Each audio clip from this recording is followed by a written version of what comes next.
Single dad inherited a storage unit, opened it months later, and found someone had been living inside. But when he saw the tiny bed, the crayon drawings, and a photo that said, "Mommy says you're my daddy," he realized this wasn't a break-in, this was the beginning of a miracle that would change his life forever. Before we get into the story, comment below where in the world you are watching from today. Jack Harmon shifted uncomfortably in the hard wooden chair of the law office. The air conditioning hummed too loudly, and the leather briefcase of the attorney, Mr. Peterson, creaked as he pulled out various documents. The small office smelled of old coffee and dusty law books that lined the walls. "Now then, Mr. Harmon." "Mr.?" Peterson adjusted his wire-rimmed glasses. "As the sole remaining next of kin to Roy Harmon, there are some matters we need to discuss." He shuffled through the papers with practiced efficiency. Jack ran a calloused hand through his graying hair. He hadn't seen Uncle Roy in, 15 years? The last time was at Jack's wedding to Sarah, before everything fell apart. Uncle Roy had been a quiet presence at the reception, nursing a single glass of champagne in the corner. "I wasn't even aware he'd passed," Jack said softly, guilt creeping into his voice. The morning call from the lawyer's office had been unexpected, pulling him away from a bathroom remodel job he desperately needed to finish. Mr. Peterson nodded sympathetically. "Yes, well, your uncle was a rather private person in his later years." He pulled out a single sheet of paper. "The will is quite straightforward, Mr. Harmon. Your uncle left you the contents of a storage unit at the Safe and Sound storage facility on Morton Street." Jack blinked. "A storage unit? That's it?" "I'm afraid so, though I should mention, Mr. Peterson's expression grew slightly concerned. "The unit hasn't been paid for in 3 months. If you want to claim the contents, you'll need to settle the outstanding balance of $285. Jack's stomach tightened. That amount would put a serious dent in this month's grocery budget. He was already stretching every dollar, trying to keep up with Ellie's growing needs and the endless stream of house repairs. "And if I don't claim it, the contents will be auctioned off to cover the debt, as per the facility's policy." Jack rubbed his temples, feeling a headache coming on. The last thing he needed was another financial burden, but something about abandoning Uncle Roy's belongings didn't sit right with him. The man had been his father's only brother, and despite the distance between them in recent years, Jack remembered the quiet summers spent at Roy's farm when he was a boy. "I'll take care of it," Jack said finally, his voice heavy with resignation. The drive to the storage facility took him through a part of town he rarely visited anymore. The streets were lined with discount furniture stores and pawn shops, their windows plastered with faded sale signs. Safe and Sound Storage was a sprawling complex of orange metal buildings, their paint peeling under the afternoon sun. The office was barely bigger than a closet, with a desk fan fighting a losing battle against the heat. A middle-aged woman with frizzy red hair looked up from her magazine as Jack entered. "Can I help you?" Jack explained his situation, handed over his credit card for the past due amount, and tried not to wince as she swiped it through the machine. She gave him a key attached to a plastic tag marked Unit 247 and pointed him in the right direction. Unit 247 was at the far end of the complex. Jack's work boots kicked up dust as he walked down the narrow alley between storage units. The sound of traffic from the nearby highway created a constant background hum. The padlock was rusted, and it took several attempts before the key turned. The metal door protested as Jack pulled it upward, and a musty smell wafted out. He stepped back, letting his eyes adjust to the dimness inside. The unit was packed with furniture draped in old sheets, boxes stacked to the ceiling, and what looked like farming equipment pushed against the back wall. Jack's heart sank. This would take days to sort through, time he couldn't afford to spare. He spent an hour there, moving boxes around, trying to get a sense of what he'd inherited. Most of the boxes were labeled in Uncle Roy's neat handwriting. Kitchen, books, photos, nothing looked particularly valuable, just the accumulated possessions of a long life. By the time Jack got home, his back ached and his clothes were covered in dust. The small house he shared with Ellie was quiet except for the sound of music drifting down from her room. He heated up some leftover casserole and called her down to dinner. Ellie appeared in the kitchen doorway, her dark hair pulled back in a messy ponytail, paint smudges on her t-shirt from her latest art project. "You're late," she said, dropping into her chair. "I thought you had the Thompson job today." Something came up. Jack served them both portions of the casserole, which looked even less appetizing reheated. "Remember Uncle Roy? Mom's wedding pictures guy? The farmer?" Ellie stabbed at a piece of broccoli with her fork. "Yeah." Jack sat down heavily. He passed away. "Found out today at the lawyer's office. Ellie's fork paused halfway to her mouth. "Oh, I'm sorry, Dad." Jack shrugged, trying to keep his tone light. "He left me a storage unit, spent the afternoon checking it out." "A storage unit?" Ellie's eyebrows rose. "Like on those TV shows? Maybe it's full of treasure or something." Her voice carried that edge of sarcasm she'd developed lately, the one that reminded him so much of her mother. "I wouldn't count on it," Jack said, managing a small smile. "Looks more like old furniture and farming stuff. Probably take me weeks to sort through it all."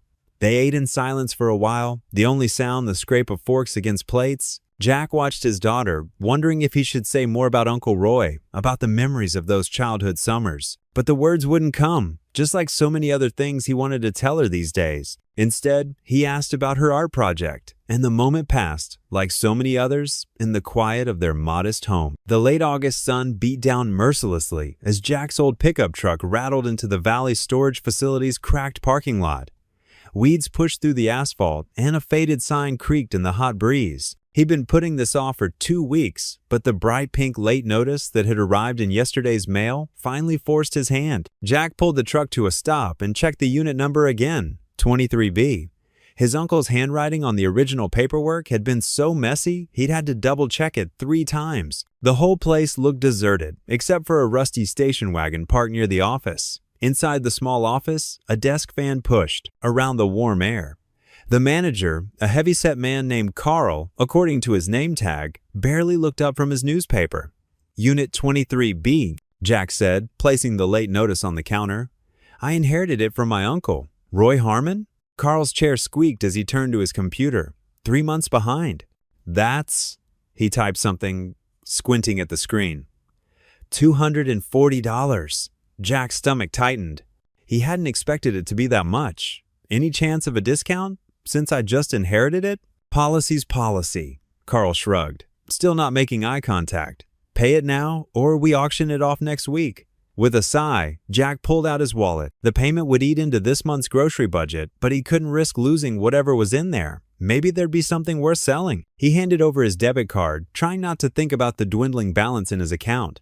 Carl processed the payment and handed him a receipt along with a new padlock. "Units down that way," he pointed through the window. "Make a right at the end. Can't miss it." The gravel crunched under Jack's work boots as he made his way down the rows of storage units. Most looked well-maintained, but as he turned the corner, the conditions deteriorated. Unit 23B was near the back, where the fence separated the facility from an overgrown vacant lot. Standing before the unit, Jack felt a mix of curiosity and dread. The orange door was spotted with rust, and spiderwebs decorated the corners. The old padlock hung open. Someone had already cut it. Great. He pulled it off and let it drop to the ground. "Here goes nothing," he muttered, gripping the handle at the bottom of the door. It resisted at first, stiff from disuse. Jack had to put his back into it, muscles straining as he forced the door upward. It shrieked in protest, sending a small shower of rust flakes down on his shoulders. The smell hit him first, musty and stale, with an underlying scent he couldn't quite place. As his eyes adjusted to the dimness, Jack reached for his phone and switched on the flashlight.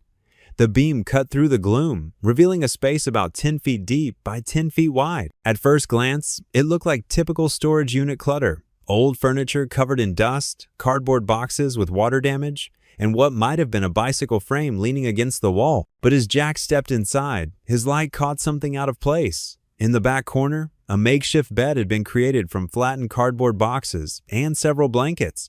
They were arranged carefully, one folded as a pillow. Next to the blankets, someone had stuck children's drawings on the wall with masking tape. The pictures were done in crayon, stick figures holding hands, a house with a red roof, a rainbow arching over mountains. Jack's throat tightened as he moved closer. A small stuffed rabbit, gray with age and missing one eye, sat propped against the wall. Next to it was a purple backpack, the kind elementary school kids used. It was unzipped, and he could see a few pieces of clothing tucked inside. He stood there, flashlight beam playing over the scene, his heart heavy. Someone had been living here, someone with a child. The thought made his hand shake slightly. He'd worked with enough charitable organizations through his church to recognize the signs of homelessness. The food wrappers had been neatly collected in a plastic grocery bag. Whoever had stayed here had tried to keep the space tidy. An empty water bottle sat next to the blankets, along with a small battery-powered reading light. Everything spoke of careful organization.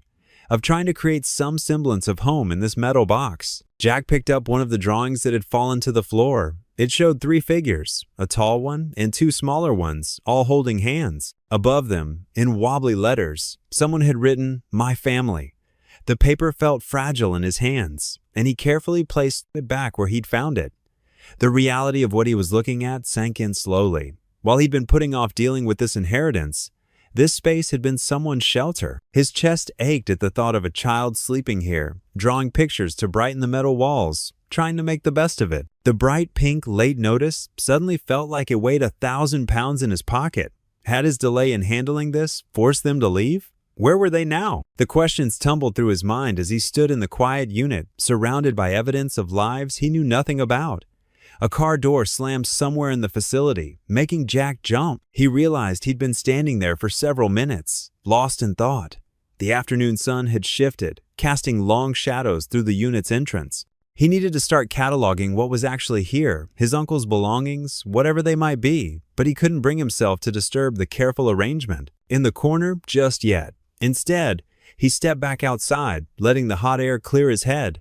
The new padlock felt heavy in his hand as he looked back at the unit. He'd have to make some decisions about what to do with everything inside. But right now, all he could think about was the family who had sought refuge here and where they might be sleeping tonight. Jack stood at the entrance of Unit 23B, his calloused hand shielding his weathered eyes from the harsh afternoon glare bouncing off the corrugated metal door. The storage facility stretched out behind him in neat rows, a maze of identical units baking under the relentless sun. The manager's office had been quick and impersonal, just a gruff exchange of crumpled 20s and a curt reminder about keeping up with monthly payments. No questions asked, no sympathy offered. Now, facing the padlocked door that held whatever remained of Uncle Roy's life, Jack felt an odd reluctance settling in his chest like a stone.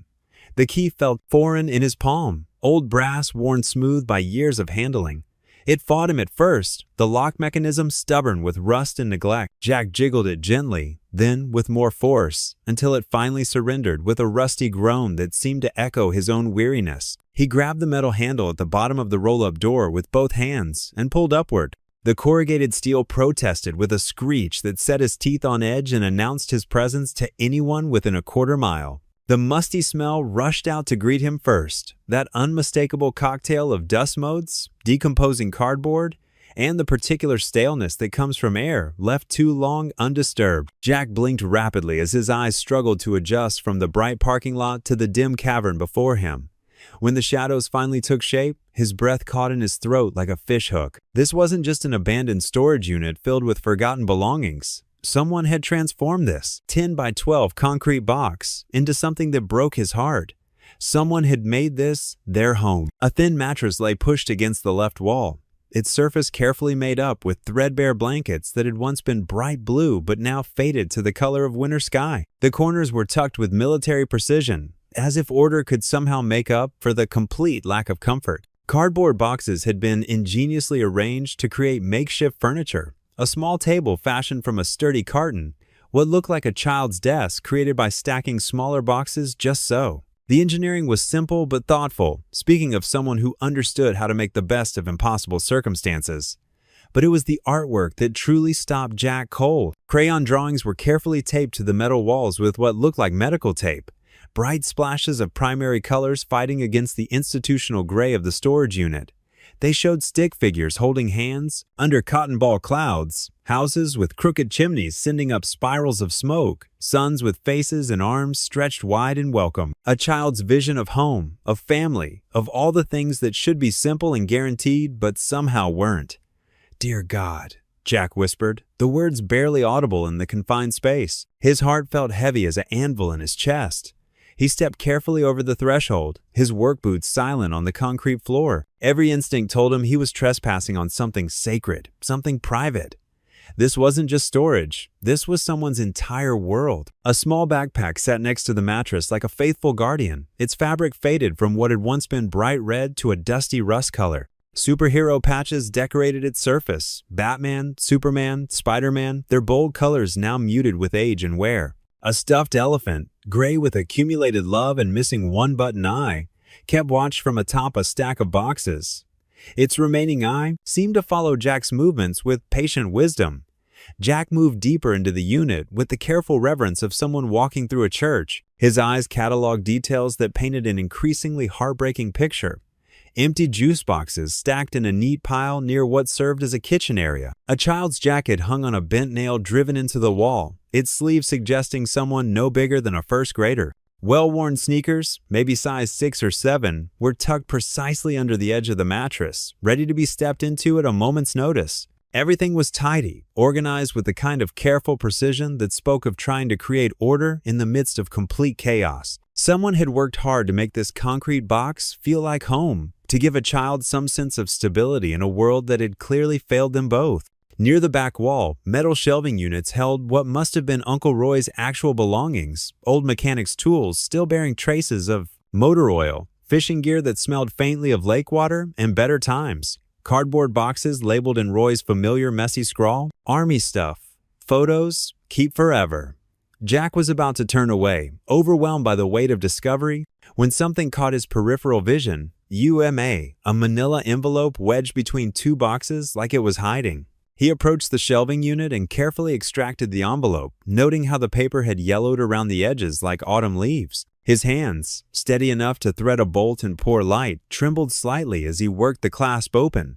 Inside was a single photograph, its corners worn soft from what must have been countless moments of handling. Jack lifted it toward the rectangle of light streaming in from the open door. A little boy smiled back at him from the glossy surface, maybe 4 or 5 years old, with unruly dark hair that stuck up in cowlicks no amount of water could tame.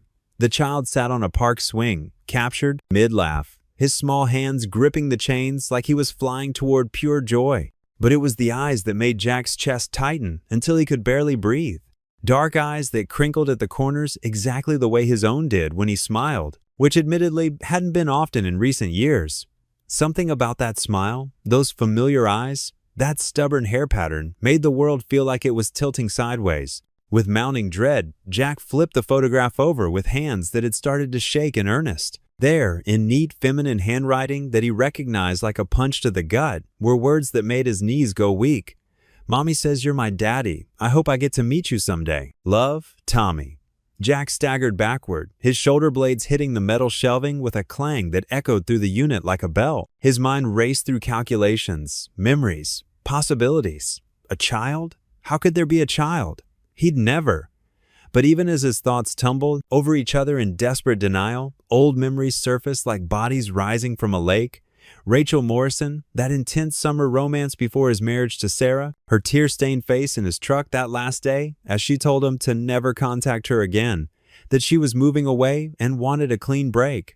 That had been 6 years ago. 6 years. And if this boy was 5 now? A soft scuffling sound broke through his spiral of panicked thoughts like a branch snapping. Jack froze, every nerve suddenly electric with alertness. There it was again, the whisper of movement, deliberate and careful, coming from behind a tall stack of boxes in the unit's far corner. "Hello?" Jack called softly, fighting to keep his voice gentle despite the way his heart was hammering against his ribs. "Is someone there?" "It's okay. I'm not here to hurt anyone." Silence stretched between them, thick and heavy as summer air before a storm. Jack could hear his own breathing, could almost sense the presence of another person weighing their options in the shadows. Then, slowly, like a wild animal emerging from cover, a small figure stepped out from behind the makeshift wall of boxes. A little boy, probably around 5 years old, stood watching Jack with eyes that were impossibly familiar. Dark, serious, and filled with a gravity no child should have to carry. His hair was exactly like the boy's in the photograph, though his clothes were different now. A faded t-shirt and jeans that had been carefully mended at the knees.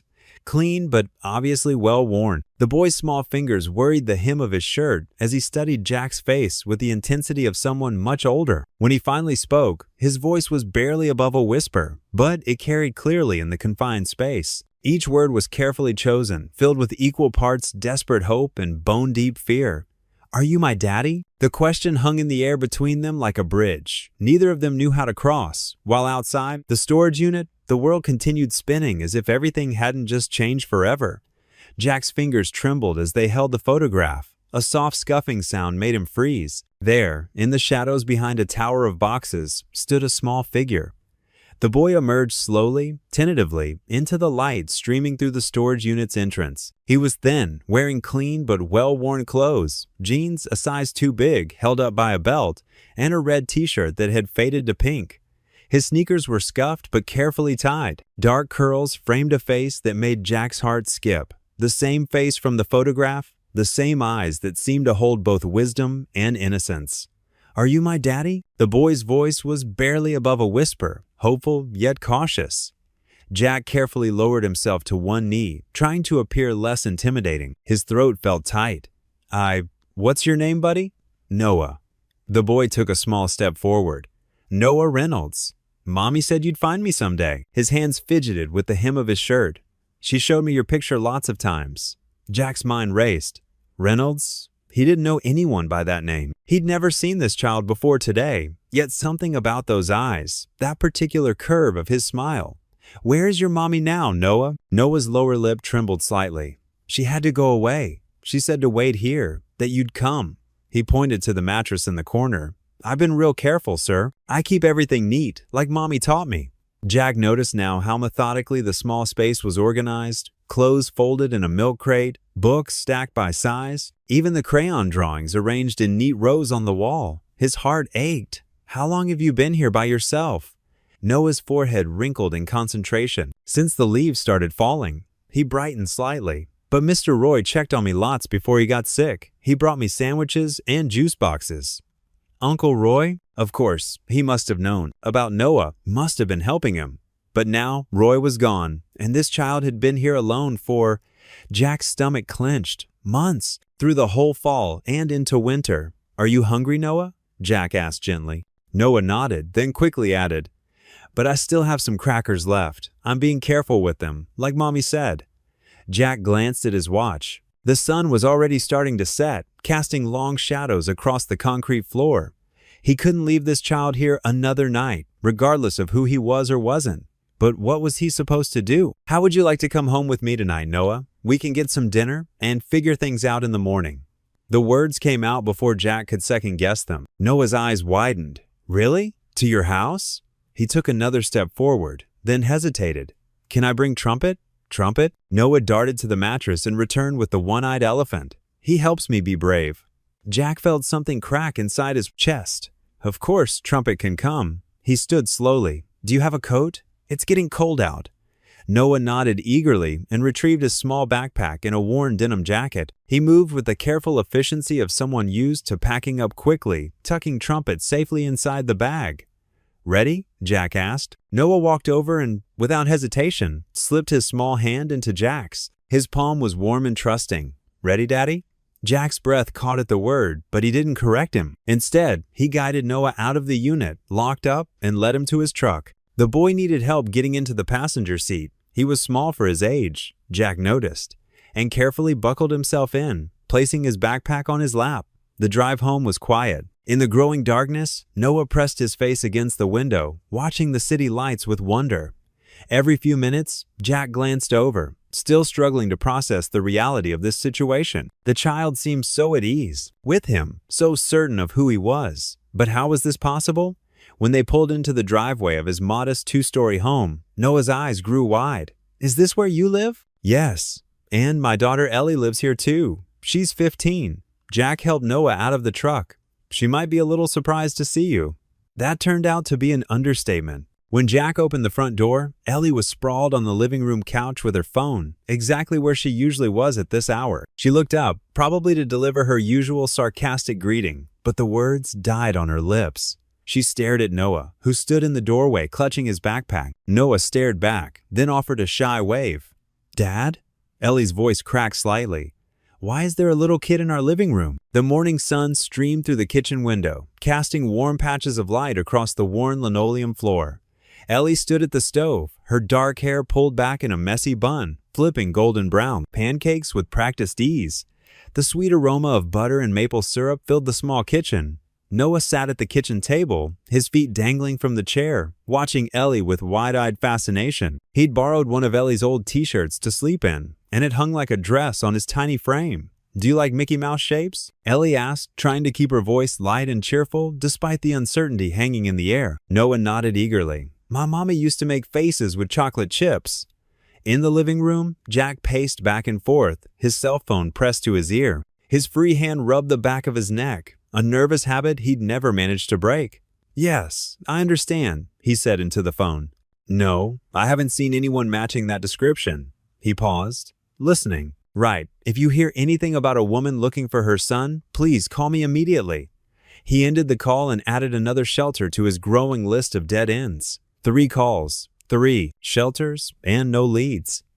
"Breakfast is ready," Ellie called out, placing a plate stacked with pancakes in the center of the table. Jack walked into the kitchen, tucking his phone into his pocket. The sight before him made his heart twist. Noah perched on a stack of old phone books so he could reach the table properly. Ellie carefully cutting his pancakes into bite-sized pieces. It looked so normal, too normal. "Thank you, Ellie," Noah said politely, carefully picking up his fork. Jack sat down heavily in his chair. "That's very nice manners, buddy." Noah beamed at the praise. "Mommy says good manners make you a hero, like you." Jack nearly choked on his coffee. "Like me?" "Uh-huh." Noah's face lit up with excitement. "Mommy told me lots of stories about you. How you help people fix their cars when they're stuck, and how you gave your jacket to a homeless man one time, and how you always smell like motor oil because you work so hard." Jack and Ellie exchanged worried glances. They weren't just generic stories, they were specific details about Jack's life. He had given his jacket to a homeless man last winter, and he did often come home smelling like motor oil from his part-time mechanic work. "Noah," Jack said gently, "can you tell me your mommy's name?" The little boy's face scrunched up in concentration as he chewed his pancake. "Mommy is just Mommy, but sometimes her friends call her Tash." Ellie leaned forward, her breakfast forgotten. "What does your mommy look like?" "She's pretty," Noah said simply, "and her hair is in lots of tiny braids. She smells like flowers because she works at the perfume store." Jack made a mental note of these details, though they didn't ring any bells. He couldn't recall anyone matching that description from his past. "Daddy," Noah said suddenly, making Jack's heart skip a beat, "can I show Ellie my drawing?" Before Jack could correct the daddy part, Noah had already scrambled down from his chair and retrieved his backpack. From the living room, he pulled out a crumpled piece of paper and proudly presented it to Ellie. "It's beautiful," Ellie said, genuine warmth in her voice as she studied the crayon drawing. "Is that you and your mom? And Daddy?" Noah added, pointing to a tall stick figure with spiky brown hair. "See? He has tools, 'cause he fixes things." Jack felt a lump forming in his throat. Someone had been telling this child stories about him, creating a fantasy father figure. But why? And who? The sharp rap of knuckles on the front door made them all jump. Jack's stomach dropped as he caught sight of a woman in a dark blazer through the window, her ID badge visible even from a distance. "Stay here with Noah," he told Ellie, who nodded and immediately engaged the boy in conversation about his drawing. Jack opened the door to find exactly what he'd feared. A Child Protective Services agent, her expression professionally neutral but her posture tense. "Mr. Harmon, I'm Sandra Martinez from CPS. We received a concerning call from the manager at Safe Storage about a child possibly living in one of their units." Jack stepped onto the front porch, partially closing the door behind him. "Yes, I found him yesterday evening. I've been calling shelters all morning trying to locate his mother." "You should have contacted the authorities immediately," Sandra said, though her tone wasn't unkind. "Can you tell me exactly how you found him?" Jack explained everything. The inherited storage unit, the photograph, Noah's appearance, and the strange stories he seemed to know about Jack's life. Sandra took notes, her frown deepening with each detail. "Mr. Harmon, while I appreciate that you were trying to help, keeping an unknown child overnight without reporting it is a serious matter." "I know," Jack said, running a hand through his hair. He was scared and tired. I couldn't bring myself to hand him over to strangers in the dark. Please, just give me a little more time to find his mother. He clearly knows me somehow, even if I don't understand why." Sandra studied him for a long moment. From inside, they could hear Noah's bright laugh mingling with Ellie's voice as they presumably continued to discuss his artwork. "The boy seems comfortable here?" she asked. "Very. He's bonded with my daughter already. Listen, I know this is irregular, but something tells me his mother left him there knowing I'd find him. If you could just give me a few days to track her down." Sandra sighed, glancing at her watch. I can give you 48 hours to locate the mother. After that, we'll need to place him in emergency foster care while we investigate. I'll need to interview Noah and check the house, and you'll have to fill out temporary guardian paperwork." "Thank you," Jack said, relief flooding through him. "I promise I'll find her." The next 2 days would be crucial, and Jack had no idea where to start. But as he led Sandra into the house, where Noah's face lit up at the sight of him, he knew he had to try. Somewhere out there, a mother had trusted him with her son. Now he just had to figure out why. The CPS agent, Miss Martinez, sat stiffly on their worn couch, her navy blazer crisp despite the early hour. Her pen scratched against her notepad as she looked up at Jack with stern brown eyes. 48 hours, Mr. Harmon. That's all I can give you before I have to place him in temporary care." She glanced at Noah, who was still happily munching on pancakes at the kitchen table. "And I'm being generous here." Jack ran a hand through his graying hair. "I understand. Thank you." After the agent left, Ellie paced the living room. "Dad, we need a plan. Like, now." "I know, sweetheart." Jack watched Noah carefully folding his paper napkin into a triangle. The boy seemed so at peace, as if he'd always belonged at their table. "We'll start with hospitals. His mother might be looking for him." "I'll come with you," Ellie said, already grabbing her jacket. "Noah can tell us if he recognizes anything." They loaded into Jack's old pickup truck, Noah securely buckled between them. The first hospital, Street Mary's, was a dead end. The second, County General, yielded nothing but sympathetic looks from the staff. By late afternoon, they pulled into Memorial Hospital's parking lot. Noah had dozed off, his head resting against Ellie's arm. The fluorescent lights in the emergency room waiting area made everyone look sickly. Third time's the charm? Ellie whispered, careful not to wake Noah. Jack approached the front desk, where a nurse with kind eyes and silver-streaked hair looked up from her computer. Her name tag read, Jeanette Alvarez. "My name's Jack Harmon," he began, his voice tired. "I'm looking for information about a woman who might be here, her son." He gestured to Noah, still sleeping in Ellie's arms. Nurse Alvarez's eyes widened with recognition. The little boy with the Superman backpack, always drawing pictures? Jack's heart jumped. "Yes, you know him?" "Of course I do. He and his mother were here almost every day for the past few months. She worked at the coffee cart in the lobby until..." The nurse's expression darkened. "Are you family?" "It's complicated," Jack admitted. "Noah showed up in my storage unit yesterday. He thinks I'm his father, but I've never met his mother." Ellie stepped forward, adjusting Noah's weight in her arms. "Please, we just want to make sure his mom's okay. He needs her." Nurse Alvarez studied them for a long moment, then nodded. "Follow me." They walked through maze-like corridors, their footsteps echoing against the sterile walls. Noah stirred but didn't wake, his small hand clutching Ellie's shirt. "Latasha, that's his mother's name. She would sit in the chapel during her breaks." Nurse Alvarez explained as they walked. "She'd write letters. To you, I think." She looked at Jack. She'd talk about Noah's father, how he'd find them someday. "I thought she was just." The nurse trailed off diplomatically. Jack felt a familiar ache in his chest. Where is she now? They turned down another hallway, this one quieter than the others. Nurse Alvarez stopped in front of room 412. She should be. The nurse pushed open the door, revealing an empty bed, sheets pulled tight and pristine. "I don't understand," Nurse Alvarez muttered, checking her tablet. Her face fell as she read something on the screen. "Oh no. What happened?" Jack asked, his voice barely above a whisper. "There was an accident last night, a hit and run near the hospital." The nurse's voice was gentle but professional. "Latasha was crossing the street after her shift. She's in intensive care now. They took her into emergency surgery this morning." Ellie gasped softly, hugging Noah closer. The little boy slept on, unaware that his whole world hung in the balance. The nurse touched Jack's arm. "Mr. Harmon, that little boy has been through so much. His mother, she's fighting hard. But," she squared her shoulders, "the ICU is on the 6th floor. I can't take you up there, but I can make sure the staff knows you're Noah's emergency contact, at least until we sort this out." Jack nodded, unable to speak past the lump in his throat. He looked at his daughter holding Noah, at the empty hospital room, at the nurse's compassionate face. Somewhere in this building, a young mother was fighting for her life, and her son, this bright, trusting little boy, had found his way to Jack's doorstep, believing he was his father. "Thank you," he managed finally. "Please, let us know if there's any change." Nurse Alvarez's eyes softened. "Of course." And Mr. Harmon? Those letters she wrote? They're in her personal effects. Maybe they'll help explain things. They stood there in the doorway of the empty room, the hospital's distant sounds washing over them like waves. Noah sighed in his sleep, and Jack felt the weight of responsibility settle more firmly on his shoulders. Whatever came next, this little boy needed them, and somewhere 6 floors above, his mother needed them too.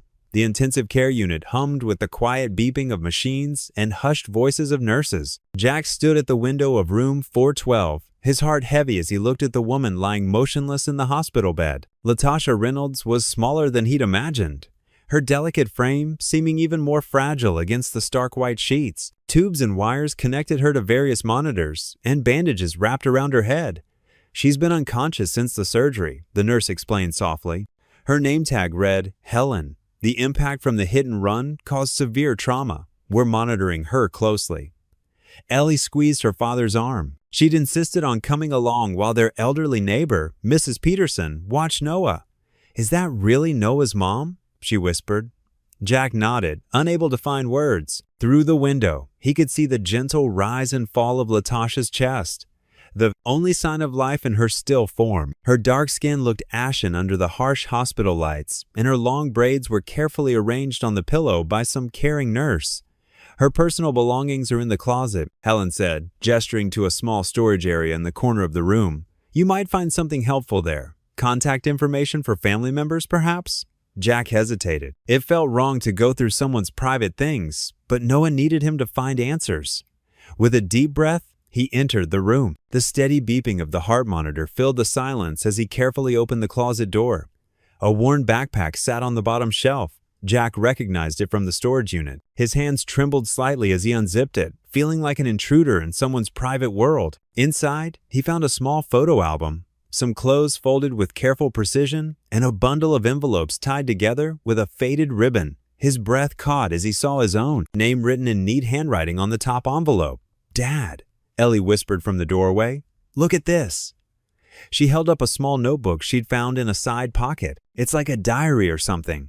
Jack gently took the bundle of letters and the notebook, his throat tight. He glanced at Latasha's still form, silently apologizing for the invasion of privacy. But Noah needed answers, and time was running out. "We should head home," he said quietly. "Noah will be wondering where we are." The drive home was silent, the bundle of letters sitting heavily in Jack's jacket pocket. The setting sun painted the sky in shades of orange and pink, but Jack barely noticed, his mind racing with questions. They found Noah curled up on their couch, clutching the stuffed elephant he'd brought from the storage unit. Mrs. Peterson had already left, leaving a note about how sweet and well-behaved the boy had been. Ellie sat beside him, and Noah instinctively snuggled closer to her in his sleep. Jack watched them for a moment, struck by how natural it looked. His teenage daughter protectively curved around this little boy who'd stumbled into their lives less than 2 days ago. He pulled out the bundle of letters with trembling hands and settled into his old armchair. The first envelope was dated 3 years ago. Jack carefully opened it, trying not to tear the worn paper. The handwriting inside was neat but showed signs of emotion in its slight unevenness. "Dear Mr. Harmon, you won't remember me, but I remember you. 5 years ago, you volunteered at the Hope Street Church Outreach Program. I was one of the people you helped. You fixed my car when I couldn't afford repairs, and you didn't just fix it. You showed kindness. You talked to me like a person, not a charity case. You shared stories about your daughter and how you were raising her alone. You even gave me your card and said to call if I ever needed help again. I lost that card, but I never forgot your kindness. I never forgot how you told me about your faith in God and how He brings light even in the darkest times. I'm writing this letter, though I'll probably never send it, because I want you to know that your kindness mattered. It gave me hope when I had none. I have a son now. His name is Noah. He's not your son. I know you might worry about that. But sometimes, when things get really hard, I tell him stories about you, about the kind man who helped his mommy once and showed her that good people still exist. In Noah's mind, you've become something of a hero, a father figure he's never had. I know it's not fair to put that on you, which is why I've never sent these letters. But I keep writing them because somehow it helps to imagine there's still someone out there who would care." The letter continued, but Jack's vision blurred with tears. He looked up at Noah, peaceful in sleep, and remembered that day at Hope Street Church. He'd volunteered there for years before his wife left. Before, he'd withdrawn from everything and everyone. He stood quietly and moved closer to the couch. Kneeling beside Noah, he gently brushed a curl from the boy's forehead. "I don't know if I'm your daddy," he whispered, his voice rough with emotion, "but I promise I won't leave you." Noah stirred slightly, snuggling closer to Ellie, but didn't wake. In the dim evening light, Jack could see traces of Latasha in the boy's features. The same gentle expression, the same resilient spirit that somehow shone through even in sleep. The weight of responsibility settled on his shoulders, not as a burden, but as something sacred, something healing. Morning sunlight streamed through the kitchen window, casting a warm glow on the worn wooden table where Jack and Ellie sat. The familiar scent of coffee filled the air, mixed with the sweet aroma of maple syrup from the half-eaten toast on their plates. Jack wrapped his hands around his coffee mug, gathering courage for the conversation ahead. "I've made a decision," he said, his voice quiet but firm. "I'm going to apply for temporary guardianship of Noah." Ellie looked up from her phone, her eyes widening. For a moment, she said nothing, and Jack's stomach tightened with uncertainty. Then, a slow smile spread across her face. "Really?" she asked, sitting up straighter. "You mean it?" Jack nodded, taking a sip of his coffee. "His mom's going to be in the hospital for a while. He needs somewhere stable to stay, and—" He paused, searching for the right words. "Well, he's already here." "Dad," Ellie said, pushing her plate aside and leaning forward. "Have you noticed how different everything feels since he came? Like, the house doesn't seem so empty anymore?" Jack glanced toward the living room where Noah was sprawled on the carpet, completely absorbed in drawing with the crayons Ellie had found in her old art supplies. The boy hummed softly to himself, his small face scrunched in concentration. "I know what you mean," Jack admitted. "It's like we were missing something we didn't even know we needed." Ellie finished for him. She fidgeted with her fork, pushing scrambled eggs around her plate. "Remember how quiet it used to be? Just us eating dinner, barely talking?" Jack remembered all too well. After her mother left, Ellie had retreated into herself, and he hadn't known how to bridge that gap. But now, with Noah here, dinner had become a lively affair filled with the boy's endless questions and Ellie's patient answers. "Noah asked me to read him a story last night," Ellie continued, her voice softer. "He fell asleep holding my hand. Dad, I've never had anyone look up to me like that before." Jack reached across the table and squeezed his daughter's hand. "You're amazing with him, Elle." "So are you," she said, squeezing back. "I see how you check on him at night and how you always make sure he has the blue cup he likes." "The courthouse opens at 9, Jack said, checking his watch. "I called yesterday. We need to be there by 10 for the emergency hearing." "I'm coming with you," Ellie declared, standing up. "Noah needs both of us there." An hour later, they sat in the county courthouse's waiting area. The hard wooden benches were uncomfortable, and the air felt thick with anxiety. Noah sat between them, swinging his legs and clutching the stuffed elephant Ellie had given him. "Mr. Harmon?" A clerk called his name, and Jack's heart jumped. "Judge Fulton will see you now." The courtroom was smaller than Jack expected, but no less intimidating. Judge Raymond Fulton, a distinguished man in his 60s with steel gray hair, peered at them over his reading glasses. "This is quite an unusual situation, Mr. Harmon," the judge said, reviewing the papers before him. "You're requesting temporary guardianship of a child you met just 3 days ago?" "Yes, Your Honor," Jack replied, standing straighter. "Noah's mother is in intensive care, and there are no other family members available." "And you have no biological connection to this child?" "No, sir, but—" "Mr. Harmon," Judge Fulton interrupted, removing his glasses, "what makes you think you're qualified to care for this boy? Your financial records show irregular income from handyman work, and there's a note here about missed mortgage payments last year." Jack felt his face flush. "I've caught up on those payments, Your Honor. I work hard, and I have a good home. My daughter—" "Your 15-year-old daughter?" The judge raised an eyebrow. "Who would watch the child while you work?" Ellie stood up suddenly. "Your Honor, may I speak?"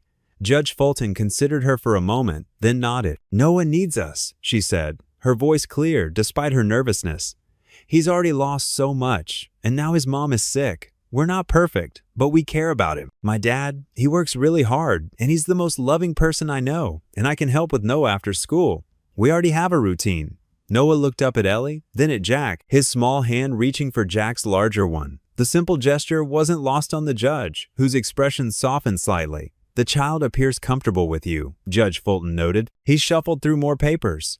"I have the hospital report here. The mother's condition is serious, but stable. She's expected to need several weeks of recovery. Jack held Noah's hand tighter. We just want to give him a safe place while his mother heals.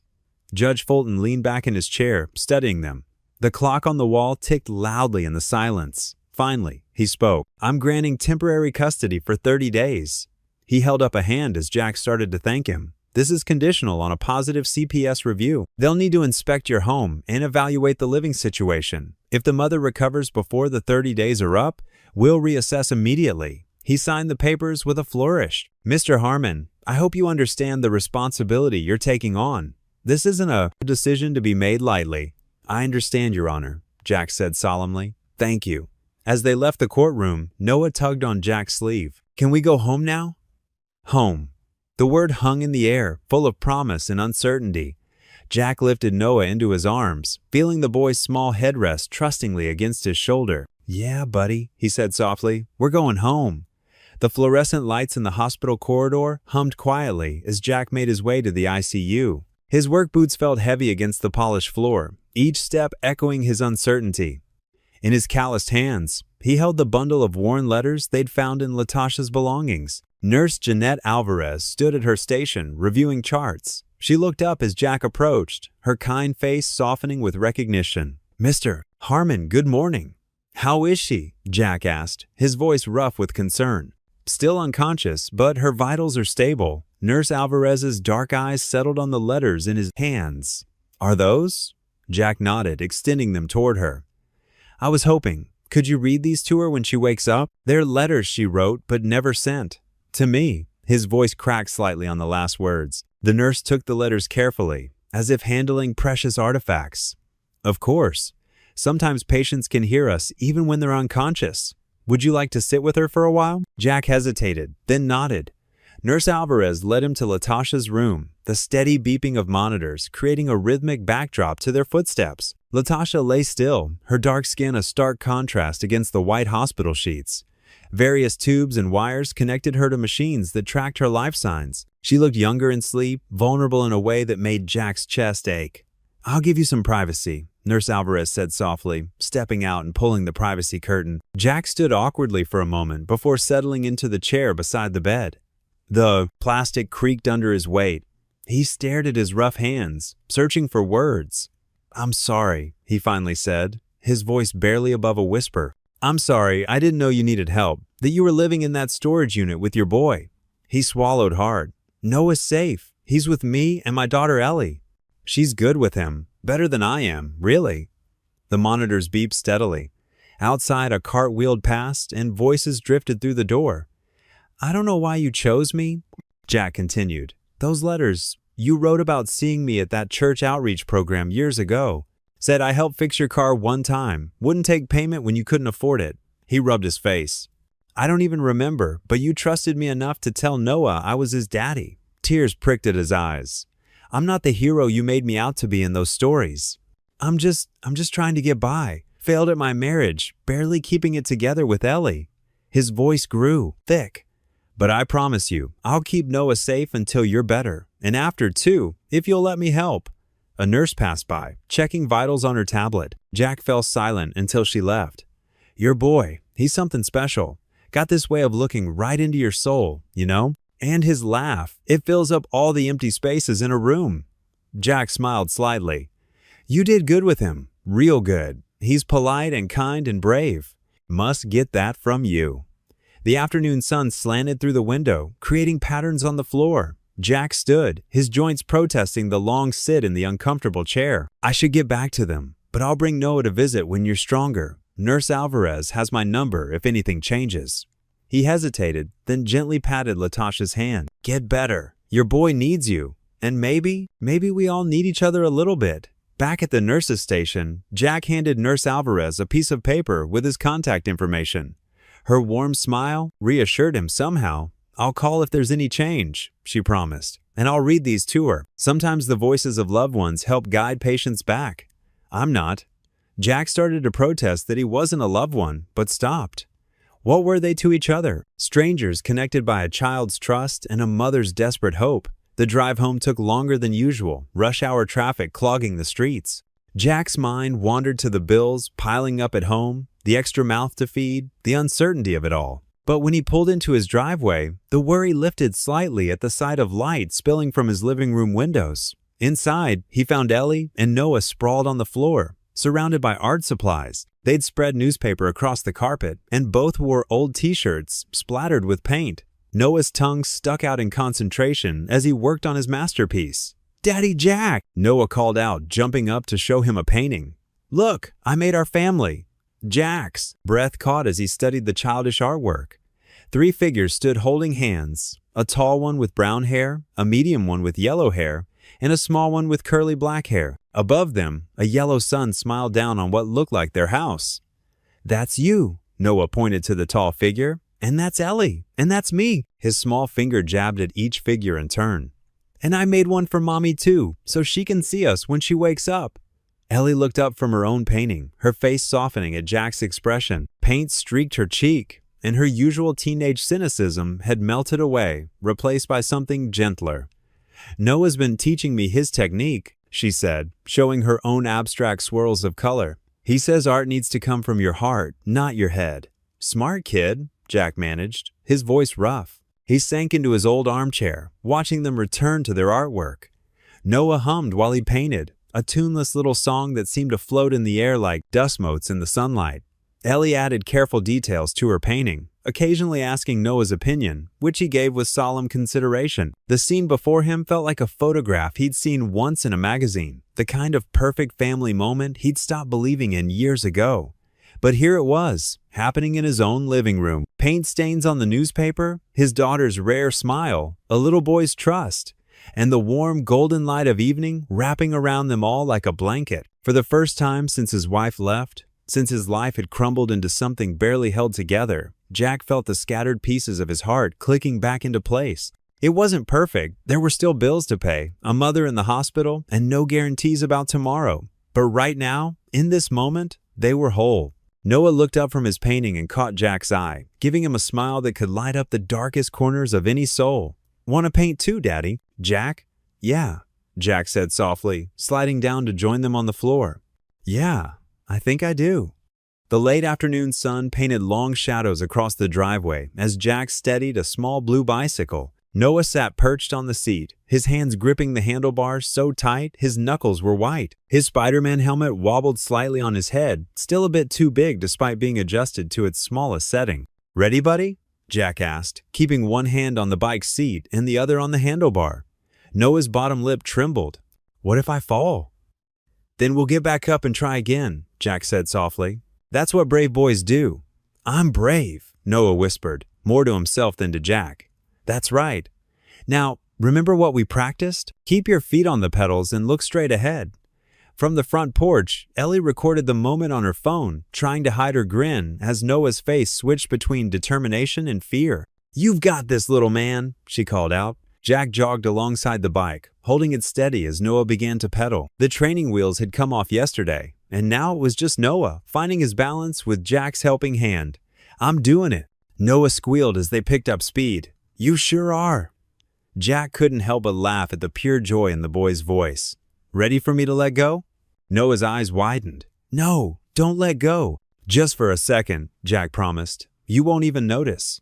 They made it halfway down the driveway when Jack slowly released his grip. Noah wobbled for a moment, but kept going, pedaling with newfound confidence. He made it almost 10 feet before the bike started to tip. Jack was there in an instant, catching both Noah and the bike before they hit the ground. "Got you." Noah's heart was racing, but he was beaming. "Can we do it again?" They spent the next hour practicing, each attempt lasting a little longer than the last. By the time the streetlights came on, Noah could make it to the end of the driveway on his own. Later that evening, Ellie sat cross-legged on the living room floor with Noah, surrounded by colored pencils and paper. She drew careful lines on her sketch pad while Noah watched, fascinated. "See how I make the elephant's trunk curve?" she demonstrated. "It's like drawing the letter SIZ, but bigger and wider." Noah's tongue stuck out slightly as he concentrated on copying her movement. His elephant looked more like a lumpy dog with a garden hose for a nose, but Ellie praised it like it belonged in a museum. "That's amazing, Noah. Look at how you got the ears just right." She pointed to the flappy circles he'd drawn. "Want to learn how to draw a giraffe next?" Noah nodded eagerly, already reaching for a fresh sheet of paper. Jack watched them from the kitchen as he prepared dinner, amazed at how naturally Ellie had taken to being a big sister. The walls of their refrigerator were already covered with Noah's artwork, each piece signed with a wobbly Noah in different colored crayons. "The neck goes up, up, up," Ellie explained, making exaggerated stretching motions with her hands, like it's trying to reach the clouds. Noah giggled. "Do giraffes eat clouds?" "No, silly. They eat leaves from the tallest trees." "Oh." Noah considered this. "Can we get a giraffe?" "I don't think it would fit in our backyard," Ellie laughed. "But maybe we can go see some at the zoo sometime?" Noah's eyes lit up. He turned to Jack. "Can we, please?" Jack smiled, stirring the pot of mac and cheese. "We'll see, buddy. Maybe this weekend if the weather's nice."